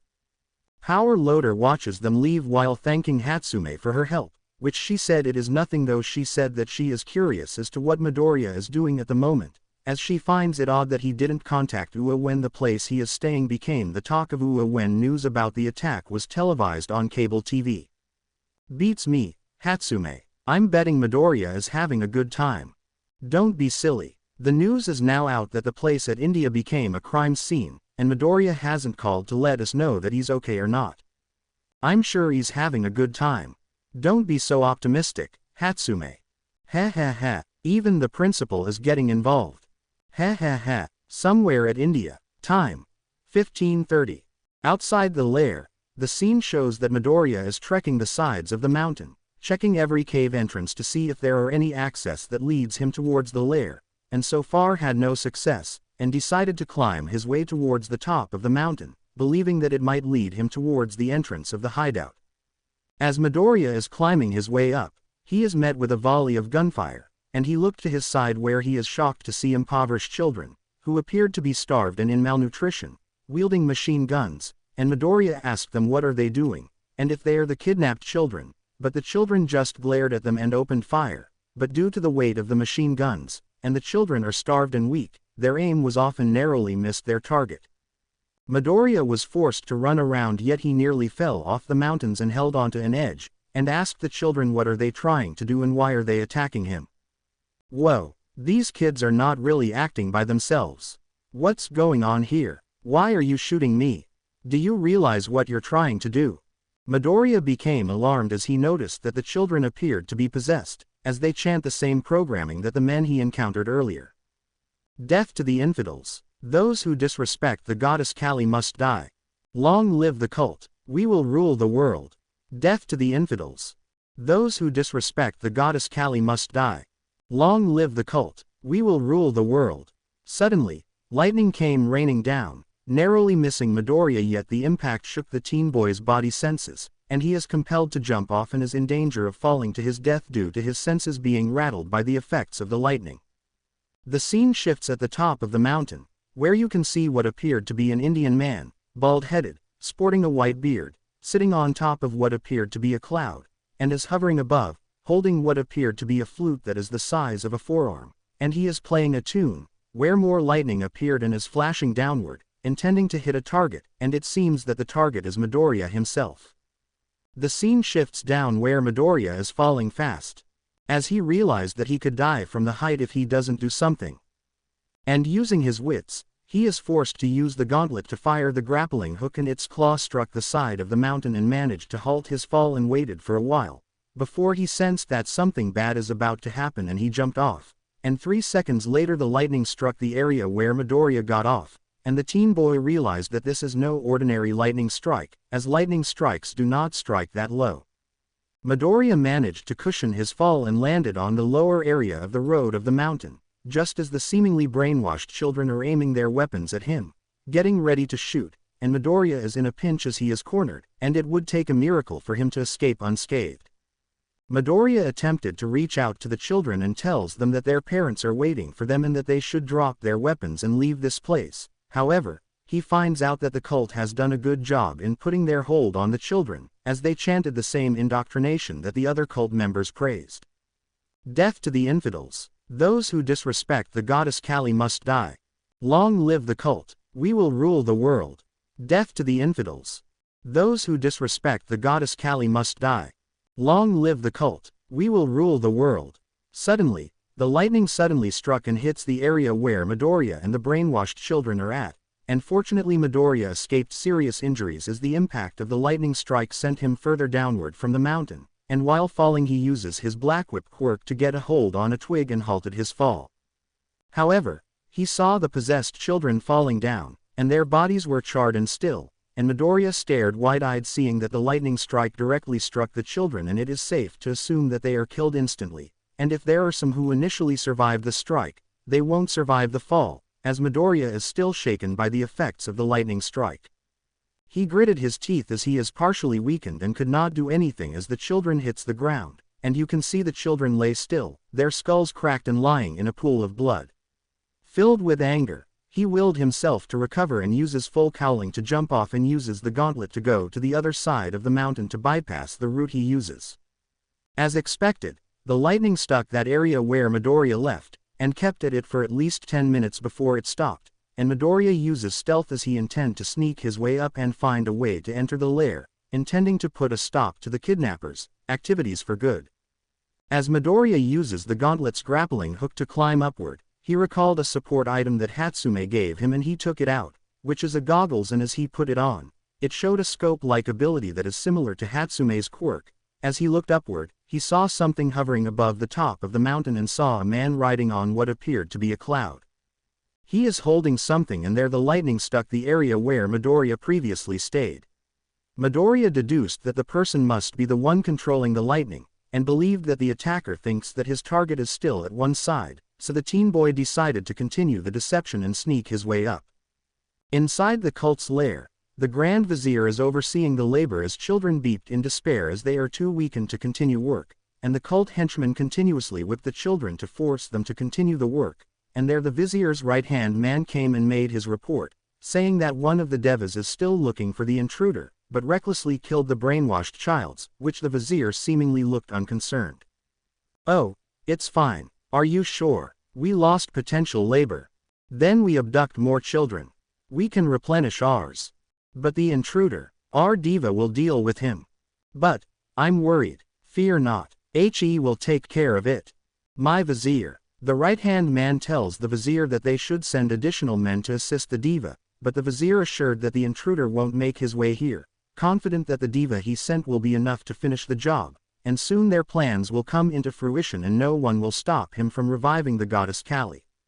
He then told his henchmen that their plans will bear fruit and assured that they will rule India and the rest of the world, raising his hands as a show of triumph, and the henchmen roared as they chanted the indoctrination that they were taught, showing that they are completely obedient to the Grand Vizier and will serve him until they die. Death to the infidels. Those who disrespect the goddess Kali must die. Long live the cult. We will rule the world. Death to the infidels. Those who disrespect the goddess Kali must die. Long live the cult. We will rule the world. The henchmen then resumed in torturing the children, whipping the crying children as they began to stall due to physical exhaustion, but then one of the henchmen whipped a child so ruthlessly that the child fell towards the vat of burning liquid, screaming before dying, and the other children were terrified, and the henchman shouted at the children to continue working. The terrified children were forced to do as told and wobbly resumed the work, whilst the henchman proclaimed the praising that the Grand Vizier taught them, seemingly not minding that they are repeating the phrase over and over. Death to the infidels. Those who disrespect the goddess Kali must die. Long live the cult. We will rule the world. Death to the infidels. Those who disrespect the goddess Kali must die. Long live the cult. We will rule the world. About 45 minutes later, Midoriya is panting as he had to rely on the gauntlet's grappling hook to climb his way to the top of the mountain, figuring that the attacker might detect him if Midoriya uses his quirk, and thus the Class 1A student has rely on manual means to get to the top of the mountain and take the attacker by surprise. Midoriya is slowly getting exhausted as he struggled to jump along with the way he uses his gauntlet, and wished that there is a way to get there faster without giving himself away, and as he momentarily took a break, to regain some of his stamina, he noticed that a light is blinking at the side of his gauntlet, and wondered what this means, as he did not recall about this as Hatsume said nothing about it. Why is my gauntlet blinking? Looking up, he saw the cloud hovering above, and noticed that it is too close to the top of the mountain while moving around in circles, and using the scope, he noticed that it wasn't an ordinary cloud, as the goggle's scope-like mechanism is also equipped with X-ray vision, and Midoriya deduces that something is amiss and uses full cowling to jump and propel himself upward while using the gauntlet's grappling hook to assist him. About 10 minutes later he reached the top of the mountain, where Midoriya is surprised to see that it has a hut and finally saw what is causing the lightning strikes. As he can see what appeared to be an Indian man, bald-headed, sporting a white beard, sitting on top of what appeared to be a cloud, and is hovering above, holding what appeared to be a flute that is the size of a forearm, and he is playing a tune, where more lightning appeared and is flashing downward, intending to hit a target, and Midoriya himself realizes that he is the object of the attack. The Indian man smirked and admitted that Midoriya seemingly managed to sneak his way here, but it is all for naught. Now he has no place to go and he will never escape him, or the cult. The man proclaimed that no one will stop the cult from reviving the goddess Kali, and not even foreigners have a say about this, not even the government of any outside world. Midoriya angrily demanded to know why he killed the children earlier, which the man sneered, saying that they are disposable and he has free rein to rid anyone who do not do a good job, which further angered the teen boy. All for that, indeed. Why, it is the will that would please the goddess Kali. You're a cold-blooded murderer. Whatever you say, what we do is the will of Kali, and we do what we please, for what we do is for the sake of our goddess. I'll stop you, foolish boy. Midoriya stood there, eyes glaring, teeth gritting, hands clenching, and now he decided to go all out in order to put a stop to the madman who was riding on what appeared to be a cloud, and both individuals had a tense stare-off before a battle is about to commence. The Stage 2 boss battle BGM of Arumana no Kaseki plays. Raising the flute-like item, the Indian man who was hovering on a cloud-like object made his first move, as lightning struck down, but Midoriya uses the full cowling to get some leverage and moved out of the way, and avoided the first lightning strike, where Midoriya saw that the strike caused a shallow crater on the ground and he began to suspect something which doesn't seem to make any sense. Recalling the lessons he had at UA, in which a teacher lectures about weather and stuff, Midoriya recalls that lightning are formed when there is a thunderstorm in which black clouds formed and there are rains falling. But he noticed that the clouds and the skies are bright blue and crystal clear, and the sun is shining brightly.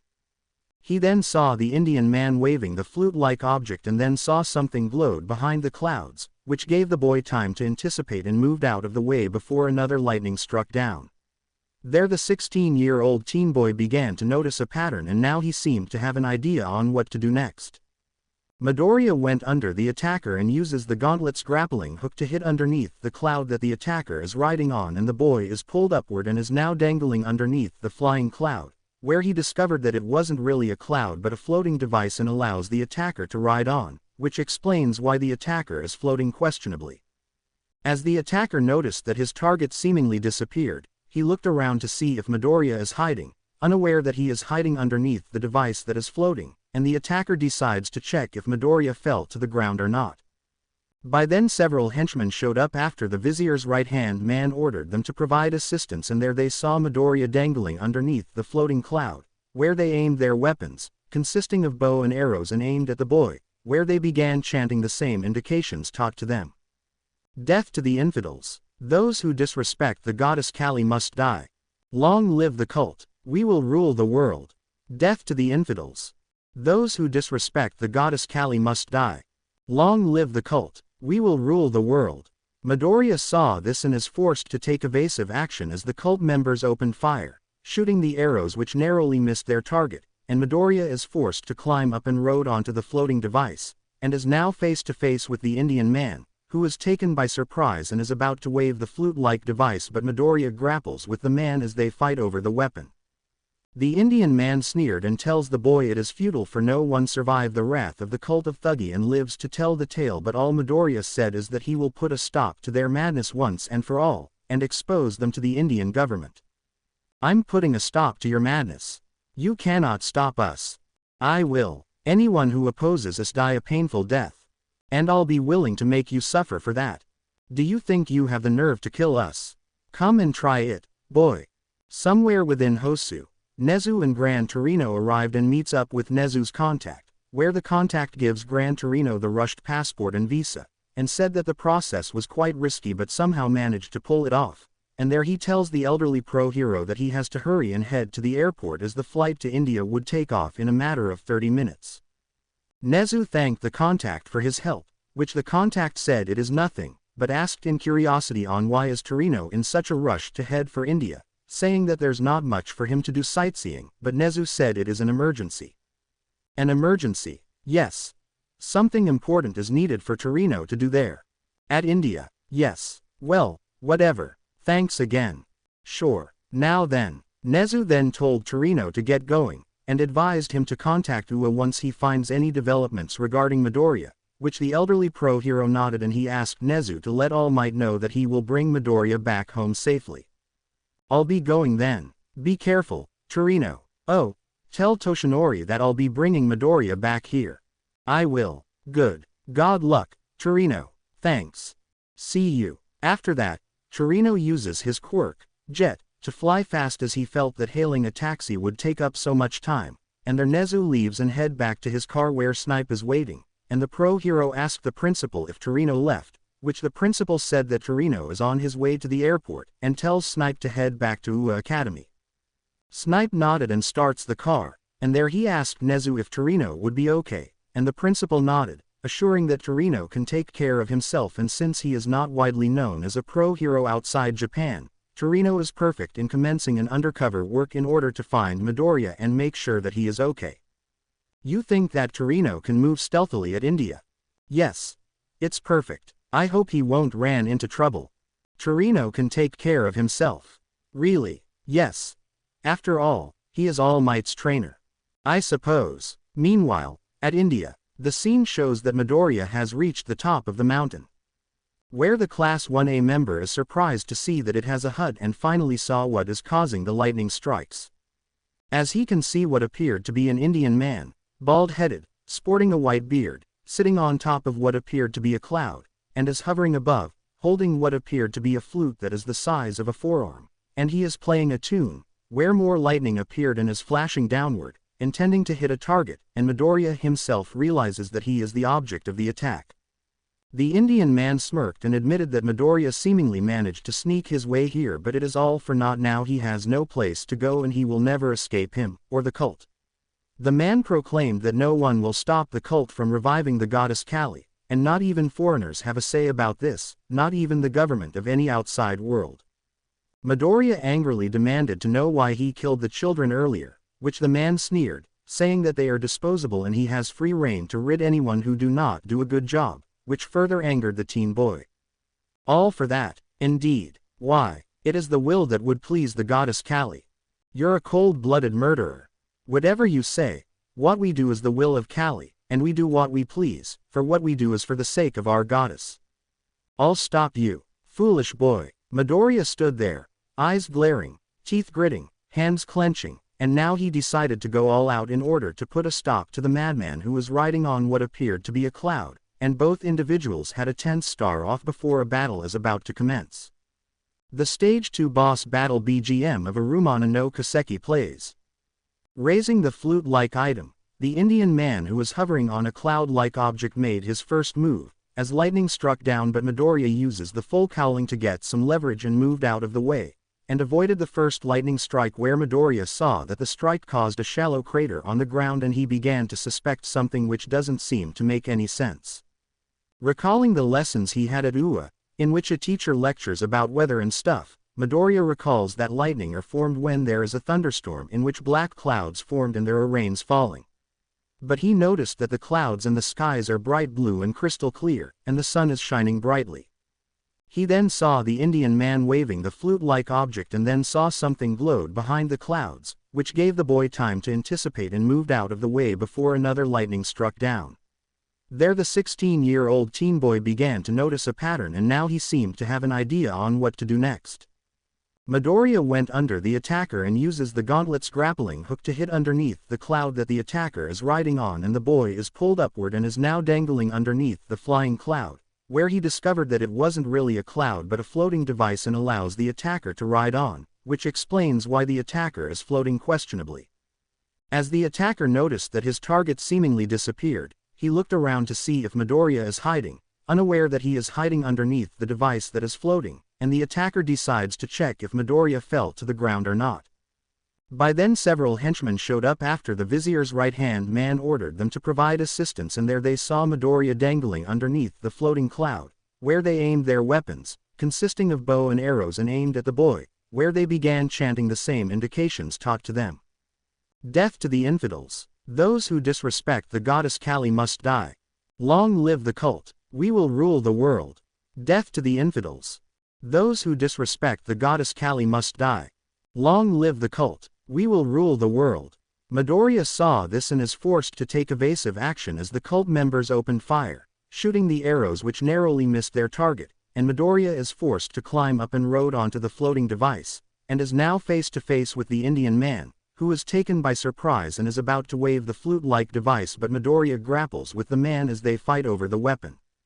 The Indian man sneered and tells the boy it is futile, for no one survived the wrath of the cult of Thuggee and lives to tell the tale, but all Midoriya said is that he will put a stop to their madness once and for all, and expose them to the Indian government.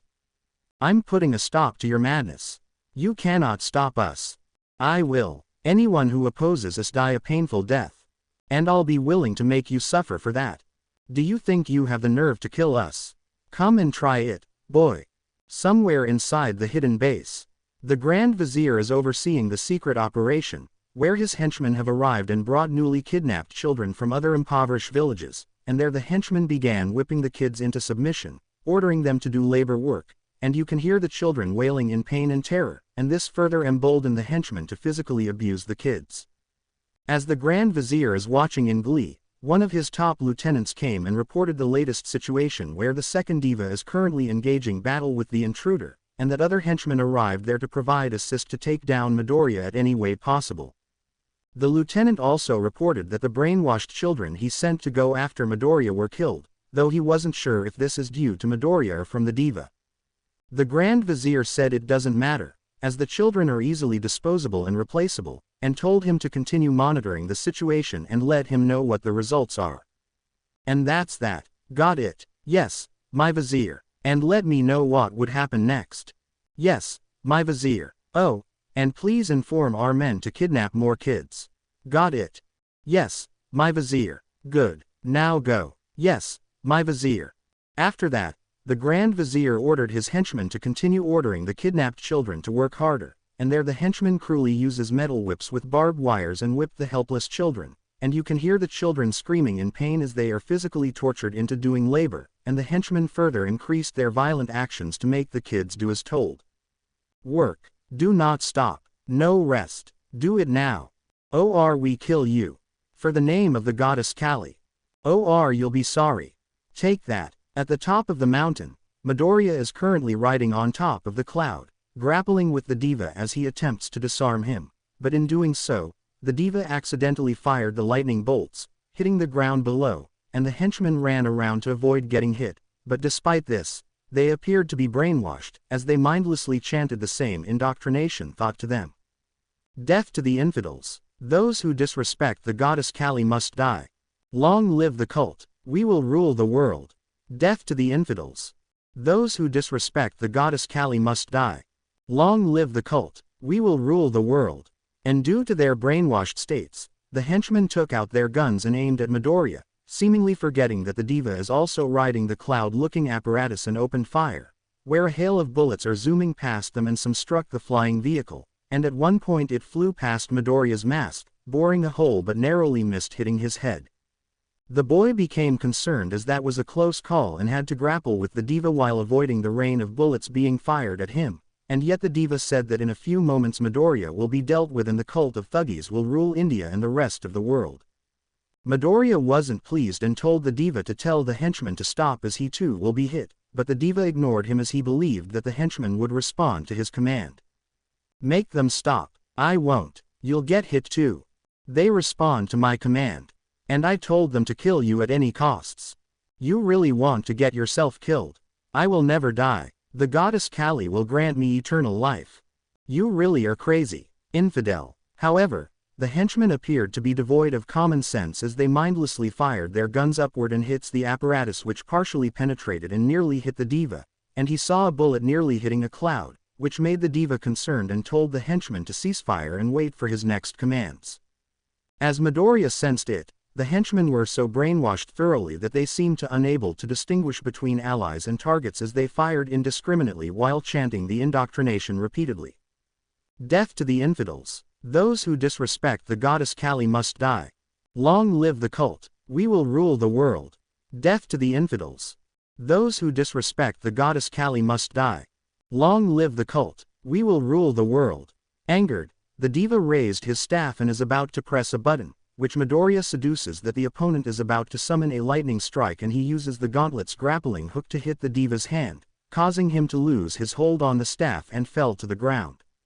There Midoriya told him that now he won't have the means to kill indiscriminately, but the diva berated the boy for making him lose his only means of stopping the henchmen's reckless actions as they will keep firing regardless of who their master is.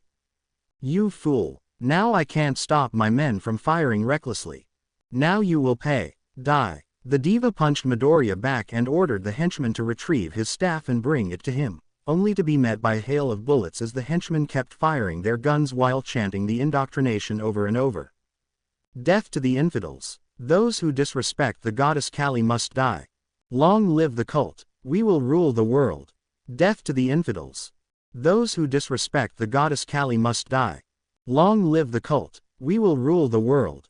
However, one of the henchmen stepped on the staff, accidentally pressing the button that controls the lightning-making apparatus, and the huge cloud that's been hovering began to glow and fired several lightning bolts and struck the ground with reckless abandon.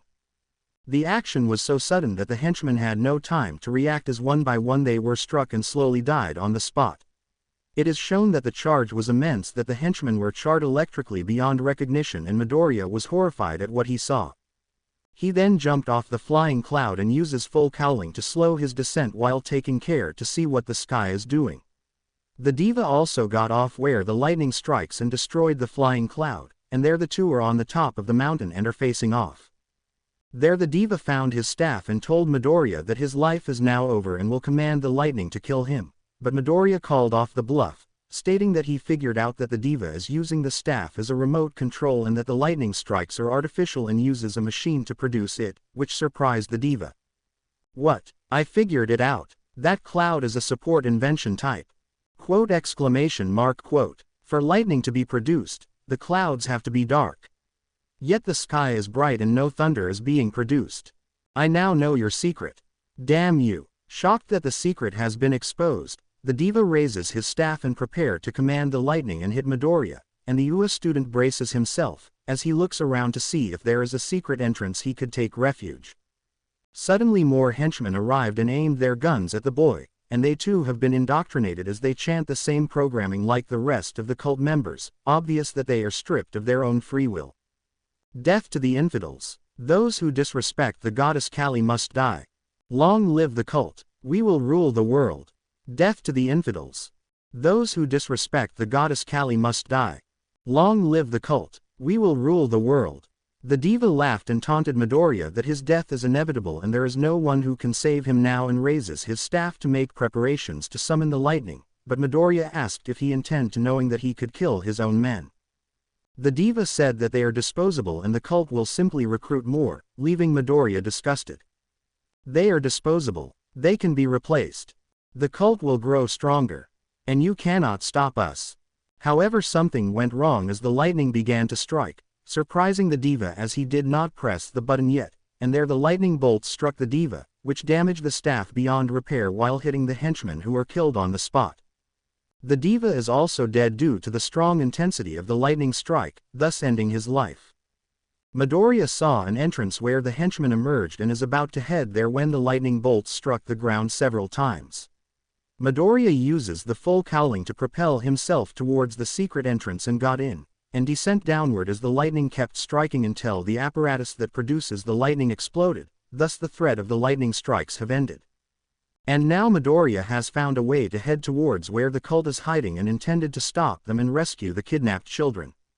And now things take a different turn as Midoriya is currently about to navigate his way to a new entrance that might lead to the cult's lair, where a new stage is set.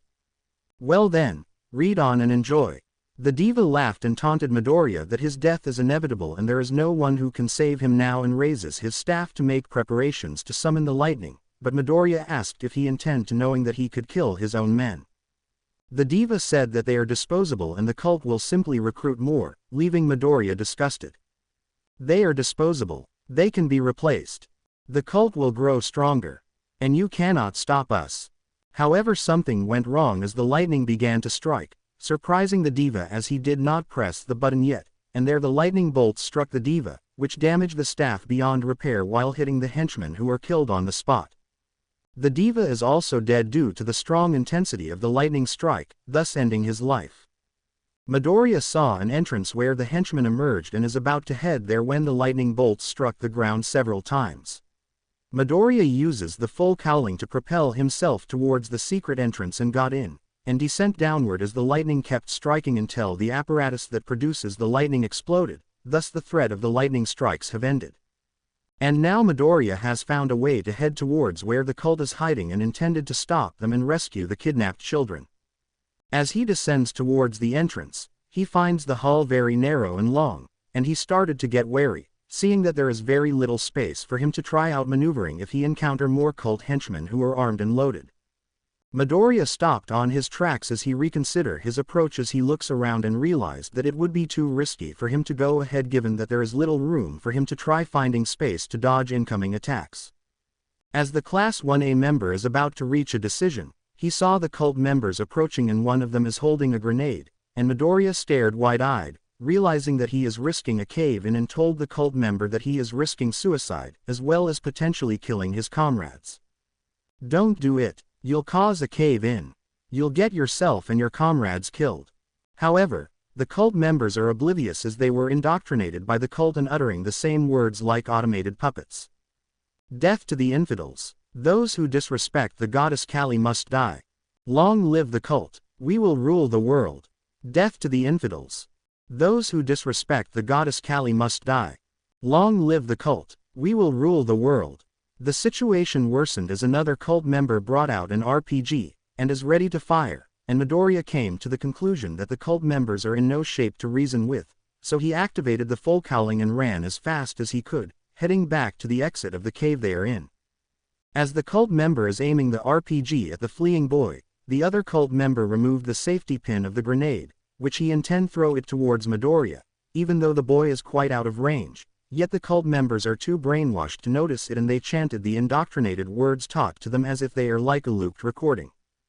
Death to the infidels. Those who disrespect the goddess Kali must die.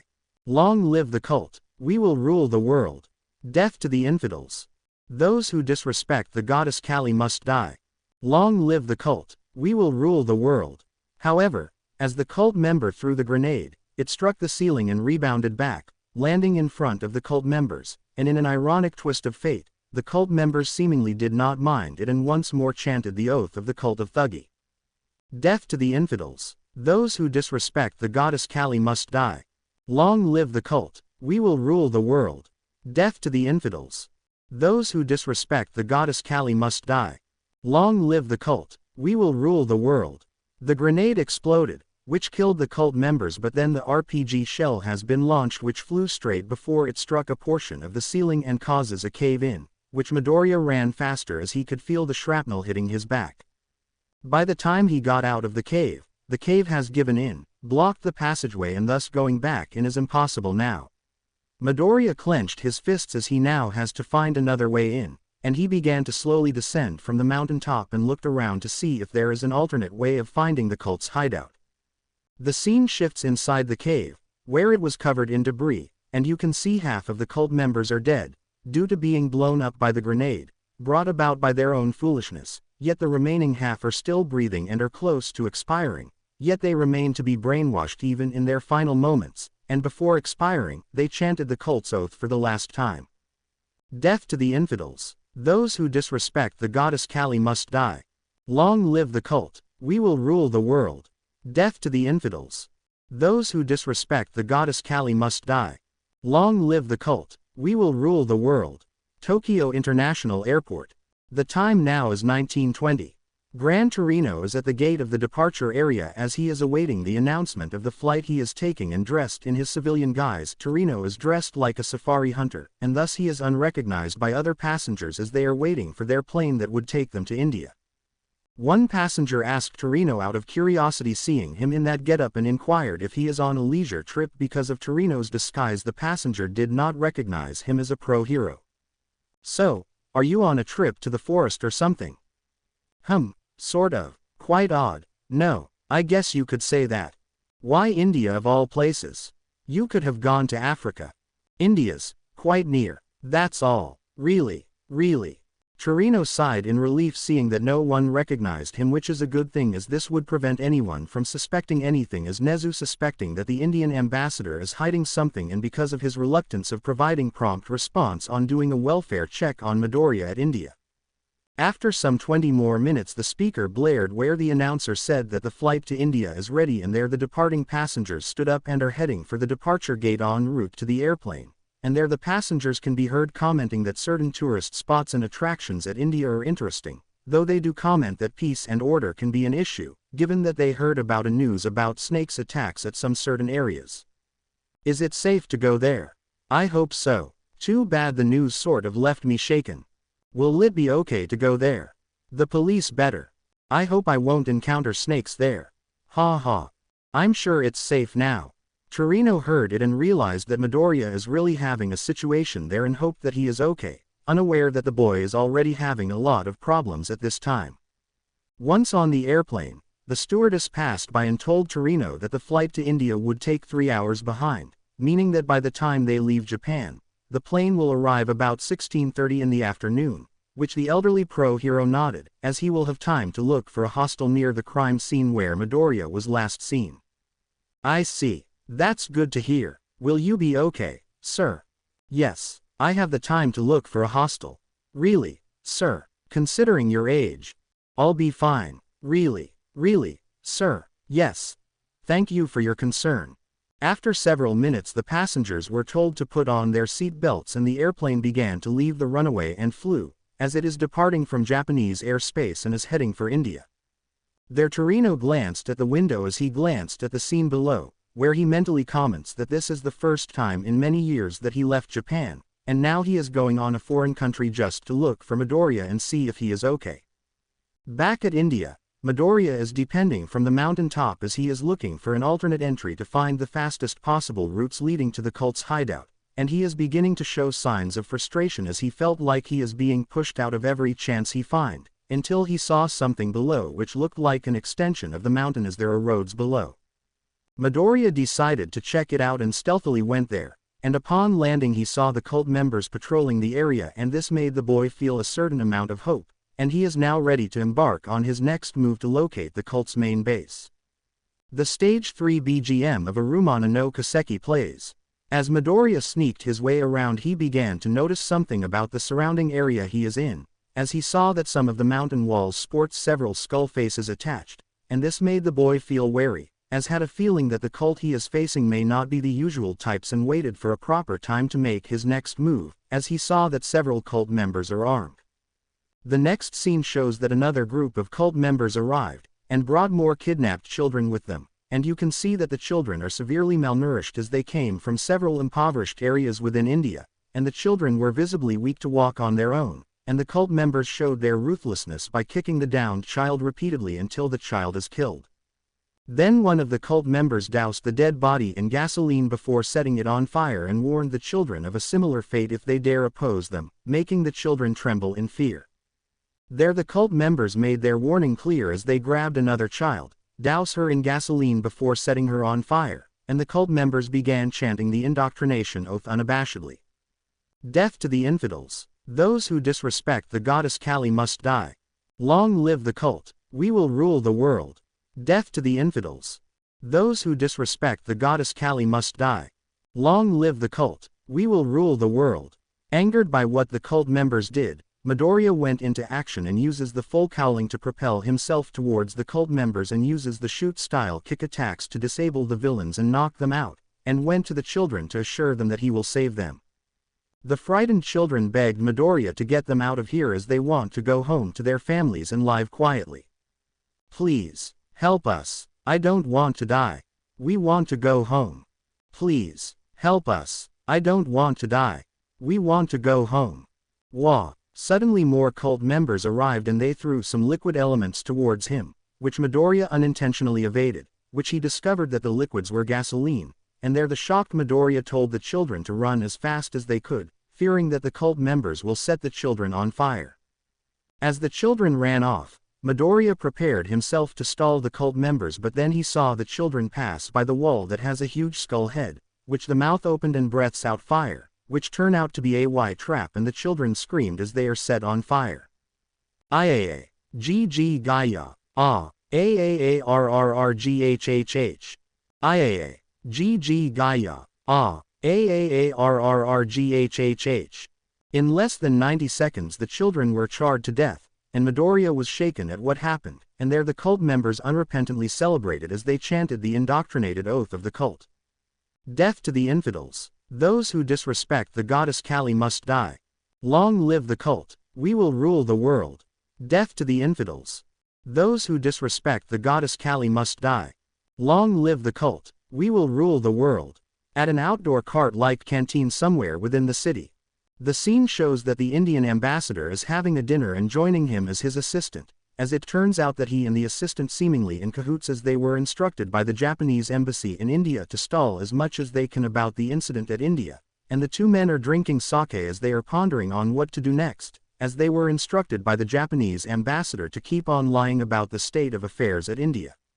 The assistant is worried as he felt that UA Academy do not believe that everything is well at India after learning that Midoriya is there, and the Indian ambassador is also feeling the pressure, and both men are wondering what the Japanese embassy in India is thinking at the moment, wondering why come up with the lie that Midoriya is okay when reports aired on Japanese news about the snake attacks at India.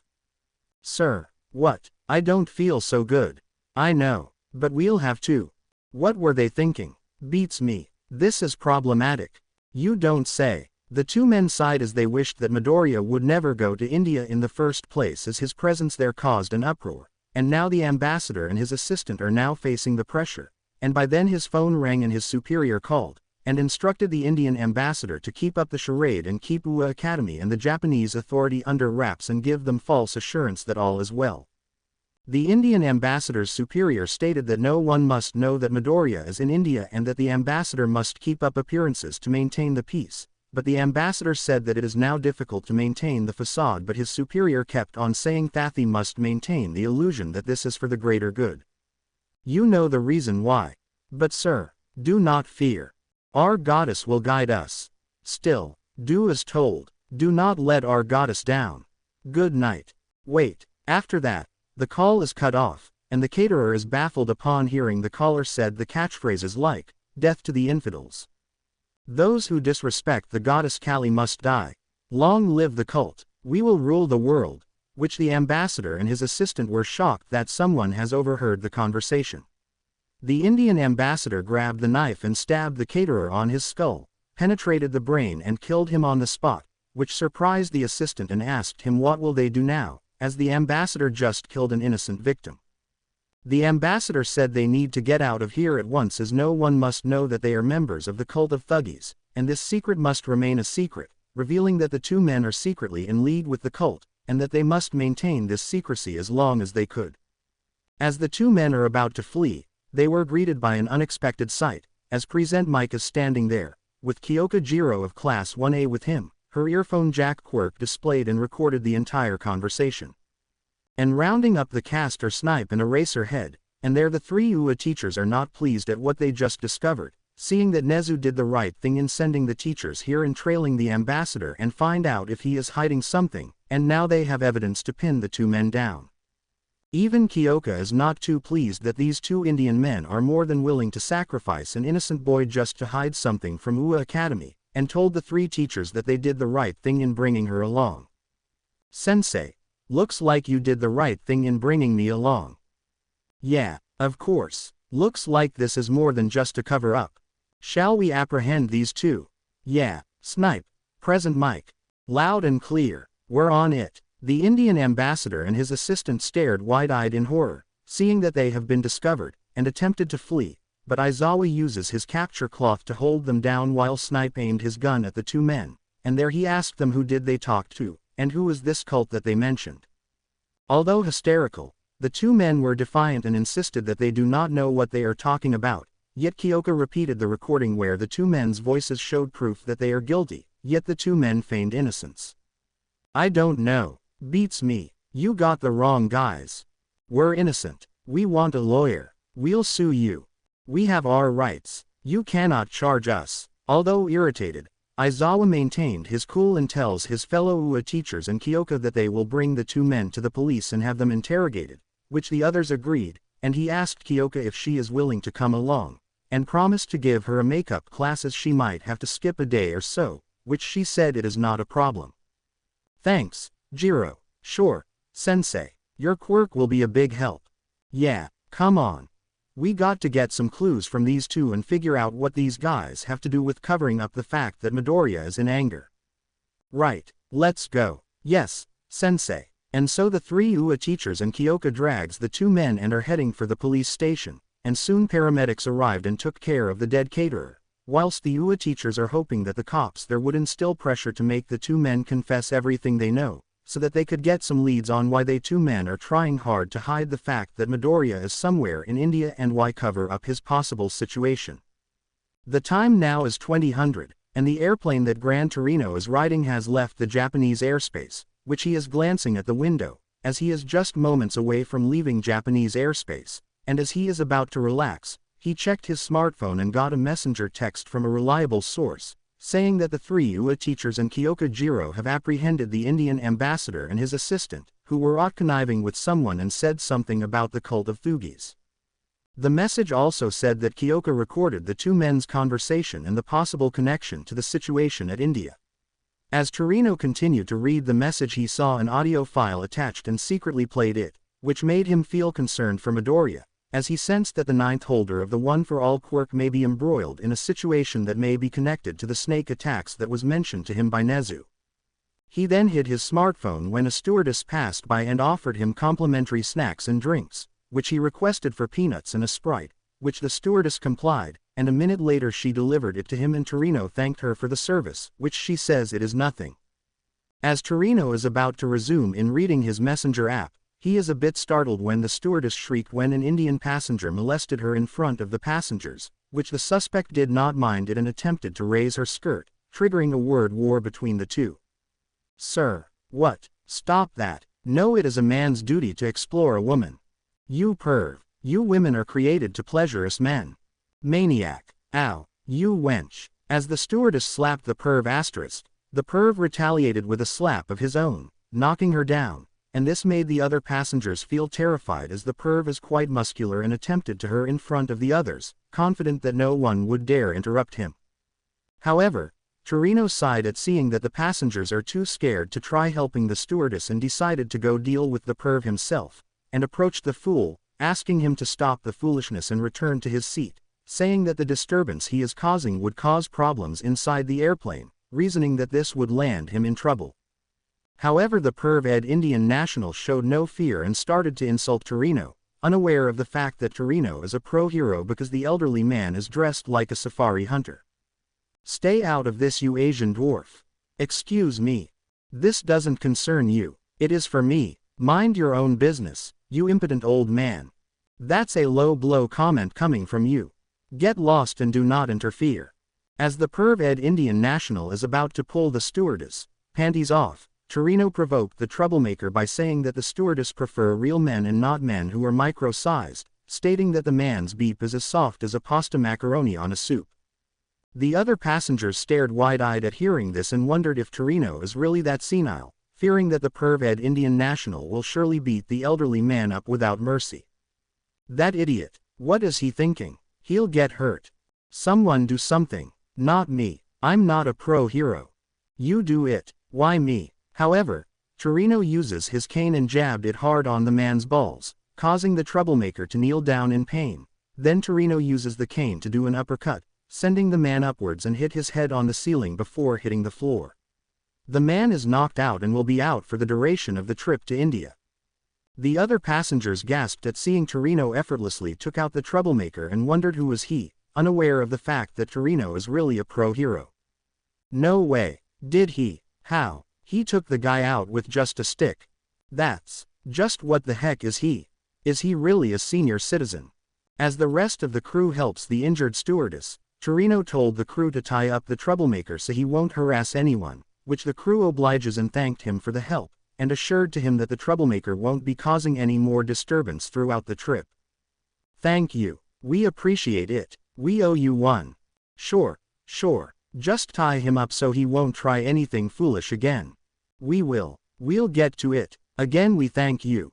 "No problem. A citizen's duty." The scene shifts back at an unspecified area within India, where Midoriya managed to sneak his way around the new entrance to the cult's lair, as he began to notice something about the surrounding area he is in, as he saw that some of the mountain walls sports several skull faces attached, and this made the boy feel wary, as had a feeling that the cult he is facing may not be the usual types, and waited for a proper time to make his next move, as he saw that several cult members are armed. The next scene shows that another group of cult members arrived, and brought more kidnapped children with them, and you can see that the children are severely malnourished as they came from several impoverished areas within India, and the children were visibly weak to walk on their own, and the cult members showed their ruthlessness by kicking the downed child repeatedly until the child is killed. Then one of the cult members doused the dead body in gasoline before setting it on fire and warned the children of a similar fate if they dare oppose them, making the children tremble in fear. There the cult members made their warning clear as they grabbed another child, douse her in gasoline before setting her on fire, and the cult members began chanting the indoctrination oath unabashedly. "Death to the infidels. Those who disrespect the goddess Kali must die. Long live the cult. We will rule the world. Death to the infidels. Those who disrespect the goddess Kali must die. Long live the cult. We will rule the world." Angered by what the cult members did, Midoriya went into action and uses the full cowling to propel himself towards the cult members and uses the shoot-style kick attacks to disable the villains and knock them out, and went to the children to assure them that he will save them. The frightened children begged Midoriya to get them out of here as they want to go home to their families and live quietly. "Please, help us. I don't want to die. We want to go home. Please, help us. I don't want to die. We want to go home." Wah! Suddenly more cult members arrived and they threw some liquid elements towards him, which Midoriya unintentionally evaded, which he discovered that the liquids were gasoline, and there the shocked Midoriya told the children to run as fast as they could, fearing that the cult members will set the children on fire. As the children ran off, Midoriya prepared himself to stall the cult members, but then he saw the children pass by the wall that has a huge skull head, which the mouth opened and breaths out fire, which turn out to be a trap, and the children screamed as they are set on fire. "Iaa, GG Gaia, ah, AAARRRGHHH. Iaa, GG Gaia, ah, AAARRRGHHH. In less than 90 seconds the children were charred to death, and Midoriya was shaken at what happened, and there the cult members unrepentantly celebrated as they chanted the indoctrinated oath of the cult. Death to the infidels. Those who disrespect the goddess Kali must die.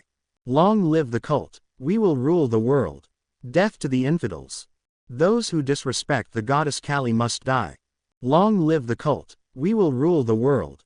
Anger started to build up as he couldn't believe how cruel the cult is, and yet the cult members are like puppets as they repeated the same indoctrination he chanted a while ago, which further infuriated Midoriya. Death to the infidels. Those who disrespect the goddess Kali must die. Long live the cult. We will rule the world.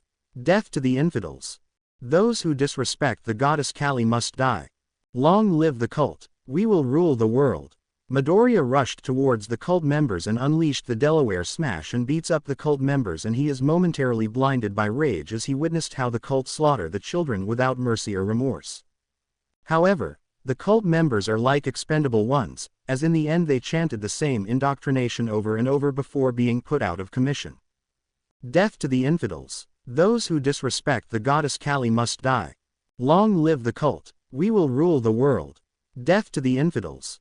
Those who disrespect the goddess Kali must die. Long live the cult. We will rule the world.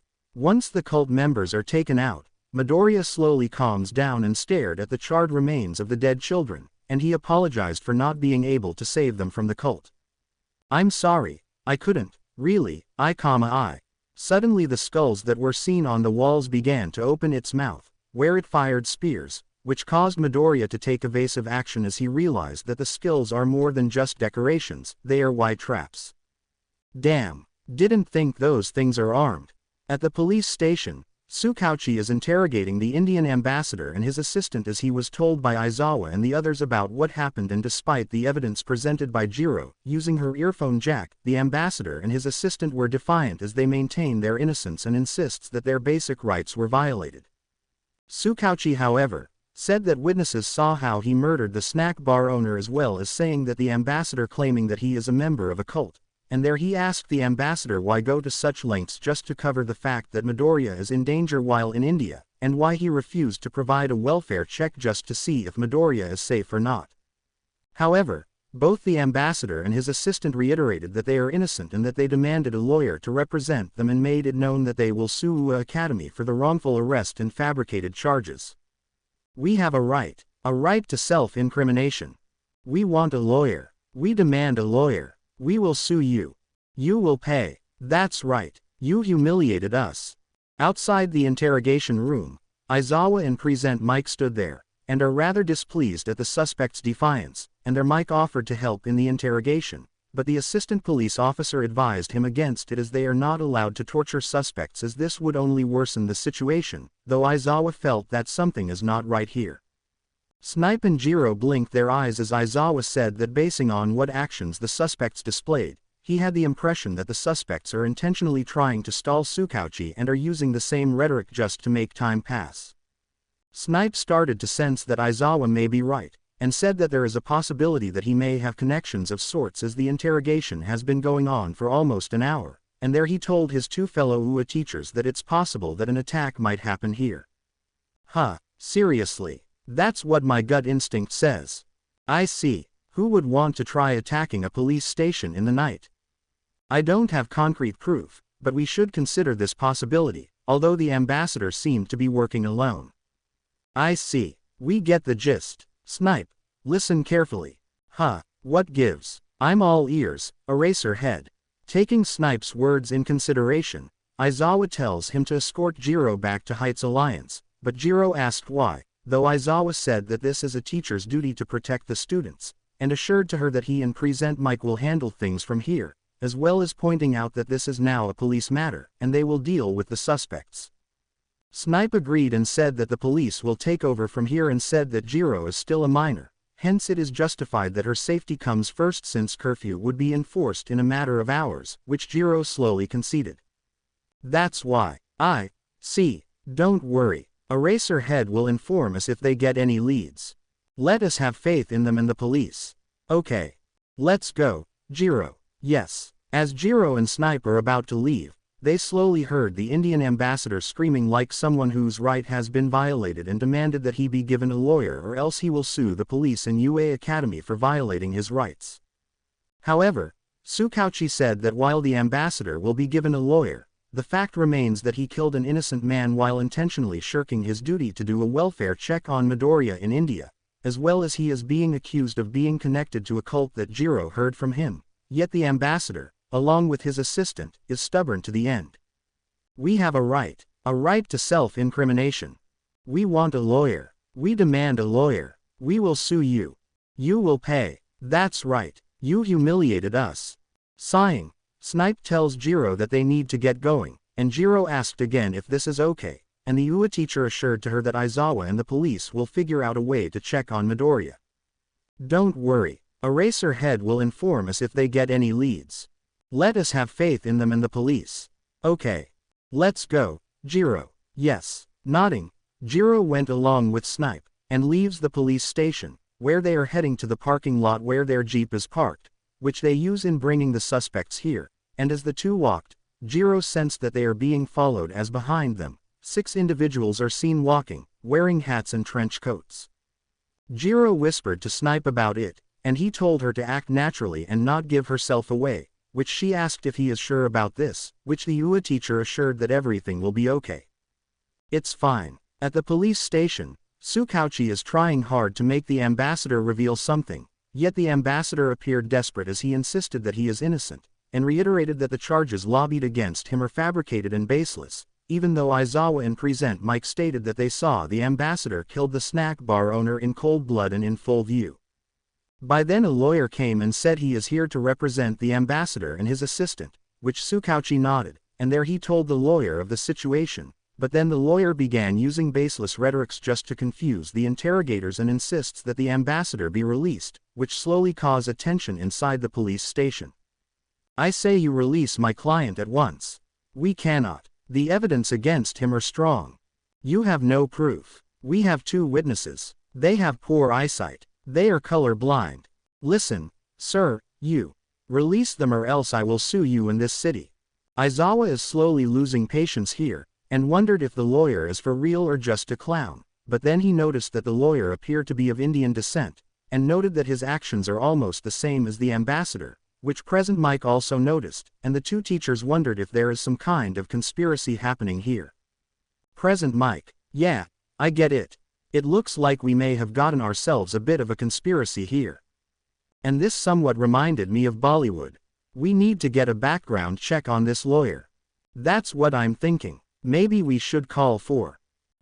Suddenly, 7 men entered the interrogation room, where each of them claimed that they are here to represent the ambassador, and said that the charges against him are absurd and unbelievable, saying that the justice system is a tool to carry out a miscarriage of justice and demanded that the ambassador be released at once. Your justice system is poor. Like catching a fish with a lure. You authorities are impure, and that makes you anti-poor. On top of that, you policemen are moonlighting as whore. And that is that and nothing more. You are going to kick the door. The other lawyer joins in and branded the police as the fraud of justice, and they all vowed to make Japan pay for the mistreatment of the Indian ambassador, and even threatened to bring this matter to the International Criminal Court. As Present Mike is annoyed at the scene, Aizawa's radio blared, where Jiro called and said that she and Snipe are under attack by gunmen, who are of Indian descent, which she said that the gunmen are chanting something related to the goddess Kali, which made Aizawa baffled and told her that she is permitted to use her quirk to defend herself. By then he heard a scuffle as Jiro managed to hold off 2 of her attackers, and Aizawa can hear the attackers chant the doctrine that the cult of Thuggees chanted in India. Death to the infidels. Those who disrespect the goddess Kali must die. Long live the cult. We will rule the world. Death to the infidels. Those who disrespect the goddess Kali must die. Long live the cult. We will rule the world. Aizawa heard that line when they apprehended the ambassador, and then he glanced at the 8 lawyers, and noticed that the 8 are starting to act erratic as they gradually said that Kali will slowly cleanse the impurity of society, and this made him feel uneasy, and whispered to both Present Mike and Tsukauchi to be ready, as he has a feeling that the police station is about to be attacked. Tsukauchi is surprised to hear this while Present Mike is bracing himself.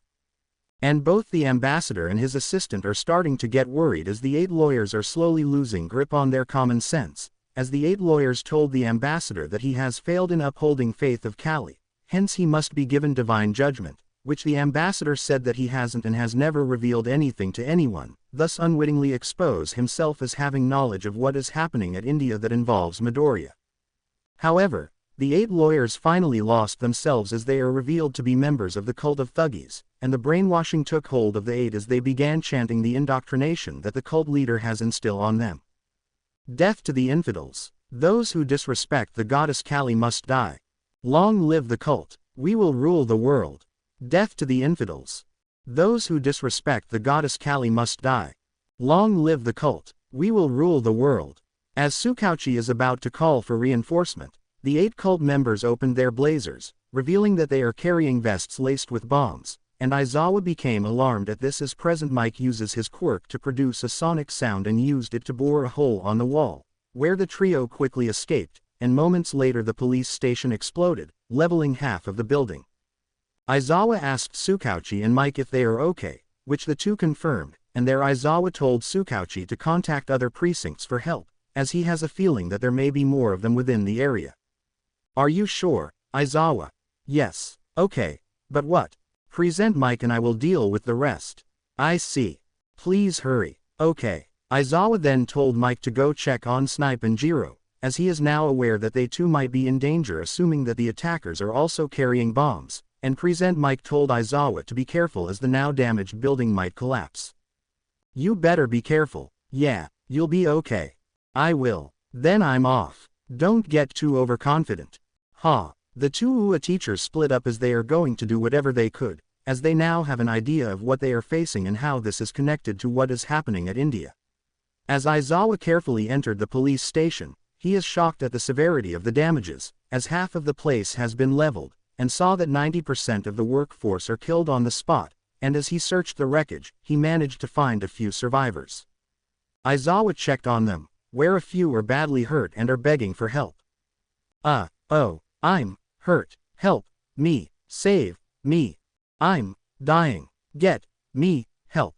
Mother. Aizawa picked up his smartphone and contacted the emergency hotline and told the dispatcher the situation, and after that he applied first aid treatment on the injured, and soon paramedics arrived and began to assist the injured while Aizawa went to the interrogation room, where he saw the mangled remains of the cult members who disguised themselves as lawyers.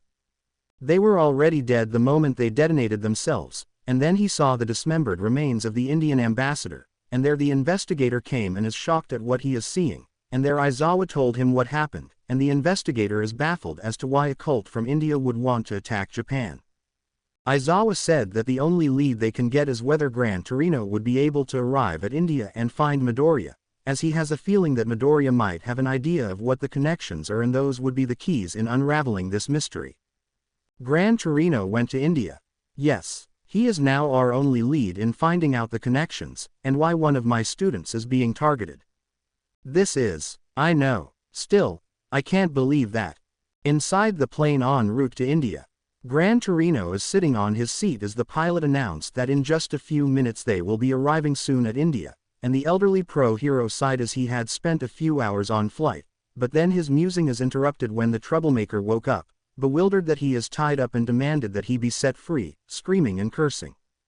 The other passengers berated him for causing trouble and told him to shut up and behave himself as they do not want any more trouble that would ruin the experience. Oh, shut up already. You troublemaker. You'll ruin our trip. You suck. Now shut up and behave, or we'll knock you out. Someone shut his mouth, or we'll kill him. As the troublemaker began to act in an unruly way, Torino came and smacked him on the head with his walking cane, knocking him out once more, and the stewardess thanked Torino for the help, though he smiled and said it is nothing.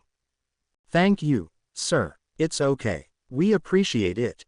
Oh, no problem. I want a peaceful flight. This goon will be taken into custody once we land. That's good to hear. Now please take your seat. Okay. Back at Japan, the scene shows that Aizawa and Tsukauchi arrived at the parking lot where Snipe and Jiro are there, as they were unharmed as pro-hero Endeavor was there, and a flashback scene revealed that when Snipe and Jiro were trying to fight back the Thugi cult members, Endeavor and Vernon were passing by and saw the situation, prompting the two to aid Snipe and Jiro. As Endeavor uses his quirk, the Thugi cult members were programmed to sacrifice themselves in order to eliminate everyone in sight, and is revealed that they were wearing strapped-on explosive devices and detonate themselves, but Endeavor uses his quirk to reroute the explosive impact, and Vernon took Snipe and Jiro to a safe distance. As the smoke cleared, the attackers are already dead, as their bodies, particularly their body parts, were scattered all over and burned beyond recognition. Aizawa and Tsukauchi then approached the others and told them what happened, and Endeavor is quite intrigued as he finds it odd why would someone from India would go to certain length to cover up the fact that something happened to Midoriya, and yet the government officials are willing to turn blind eye. This is quite serious. Yeah, it is. Why would anyone want to hide the fact that Midoriya is in danger, yet they are willing to cover it up? I initially believe that there is incompetence in the part of the embassy, but now some kind of cult from India is involved, based on what we figured so far. By then Aizawa's smartphone rang and he answered it, in which it was a messenger call from Torino, and there the elderly pro-hero told Aizawa about what he discovered so far, such as Midoriya's current whereabouts, and hearing this Endeavor uses his smartphone and did a Google Map search and got a visual on location that Torino provided. He, Vernon, Snipe and Jiro were surprised to find out that the location was a mountainous area and are baffled as to why Midoriya would be at such a place and that it is currently nightfall. That kid, at that place, at this time. Whoa, that kid sure likes to travel so far. Midoriya, if what Torino say is true, Eraserhead, it seems that something sinister is going on. And I never thought it would end up like this. This sure reminded me of the movie Indiana Jones. That Harrison Ford movie sure brought me a lot of memories, at least it's more grounded than Star Wars. I ought to tell Class 1A about this. Torino said that he is planning to go there at once, but Aizawa told Torino that he should rest at the hostel for now and commence the search tomorrow morning, reasoning that there is a possibility that some government officials in India may have links to a secret cult. Torino listened carefully as Aizawa told the elderly pro-hero what transpired here in Japan and said that the Indian ambassador is killed by cult members who intend to silence anyone they deem a threat in exposing the cult in India and in Japan. Torino didn't like the idea of taking a rest as he has a feeling that Midoriya would need help, but saw the logic and took Aizawa's advice and decided to rest up after a long flight and set his alarm, intending to head to the targeted location by early morning. After ending the call, Aizawa instructed Snipe to escort Jiro back to Heights Alliance while he and Tsukauchi are going to make plans on how to persuade other Indian government officials to accept their request to check the area that Midoriya is at, as they are sure that something malevolent is taking place. The scene shifts inside the Thugi hideout, where Midoriya is under heavy attack as several cult members came out and are armed with machine guns and brazenly open fire, spraying the area with a hail of bullets, which Midoriya is forced to use full cowling to evade the gunfire, seeing that the cult members are shooting mindlessly. But the situation slowly worsens as the walls are revealed to have skull faces, and suddenly fired several spears, and surprisingly managed to graze Midoriya on his right arm and left leg, and as he evaded the hail of spears, one of the cult members brought out an RPG, and struck the wall, causing rock debris and shrapnel to scatter and struck Midoriya on the left side of his face, and his left cheek was busted open and began to bleed quite heavily. Damn, I've been hit. Then Midoriya saw other cult members brought out RPGs as well and are ready to open fire, and they are clearly indoctrinated as they mindlessly proclaim their loyalty to the cult as if they are acting like soulless puppets who serve the cult leader without a care. Death to the infidels. Those who disrespect the goddess Kali must die. Long live the cult. We will rule the world. Death to the infidels. Those who disrespect the goddess Kali must die. Long live the cult. We will rule the world. Midoriya then saw that more cult members arrived and are armed with high-powered firearms and are ready to open fire, and the teen boy stared in surprise at seeing the vast numbers of the attackers as they opened fire and shooting recklessly while praising the cult's name in praise, not caring if the gunfire hits their fellow cult members as if they were programmed to take out their target no matter what. Death to the infidels. Those who disrespect the goddess Kali must die. Long live the cult. We will rule the world. Death to the infidels. Those who disrespect the goddess Kali must die. Long live the cult. We will rule the world. Then one of the cult members fired an RPG, which Midoriya saw it, and reacting by instinct, he uses the Black Whip quirk and managed to take hold of the RPG shell and carefully maneuver it and threw the shell towards the cult members, and the impact kills majority of the cult members, while the remaining ones appeared to be unfazed and proceeded to fire their guns. As one of the cult members fired another RPG shell, Midoriya uses the Black Whip quirk and grabbed the shell and threw it towards the opposite wall, and the RPG shell struck the wall where the huge skull face is displayed, and it is revealed that it was Y-trapped, as it shoots out several spears and it struck the remaining cult members, killing them on the spot. Midoriya then uses the opportunity to get away and look for a way further inside to find the hidden lair and put a stop to the cult's malevolent plans. I need to regroup and patch my wounds. The scene further zoomed forward where you can see several children are being held captive, some are being used for labor like mining minerals and rocks, and you can see the captors whipping the captive children if they hesitate, as some of the captive children are in poor health yet the captors do not care and continue to whip them just to get them to keep working. Get up, do not stall, work, no rest, do it now, or you'll suffer worse, keep working, take that. After some minutes 5 of the captive children perished and the captors ordered the henchmen to dispose of the bodies by having them thrown at a vat of molten steel, where the bodies of the dead children are melted away and thus cannot be retrieved.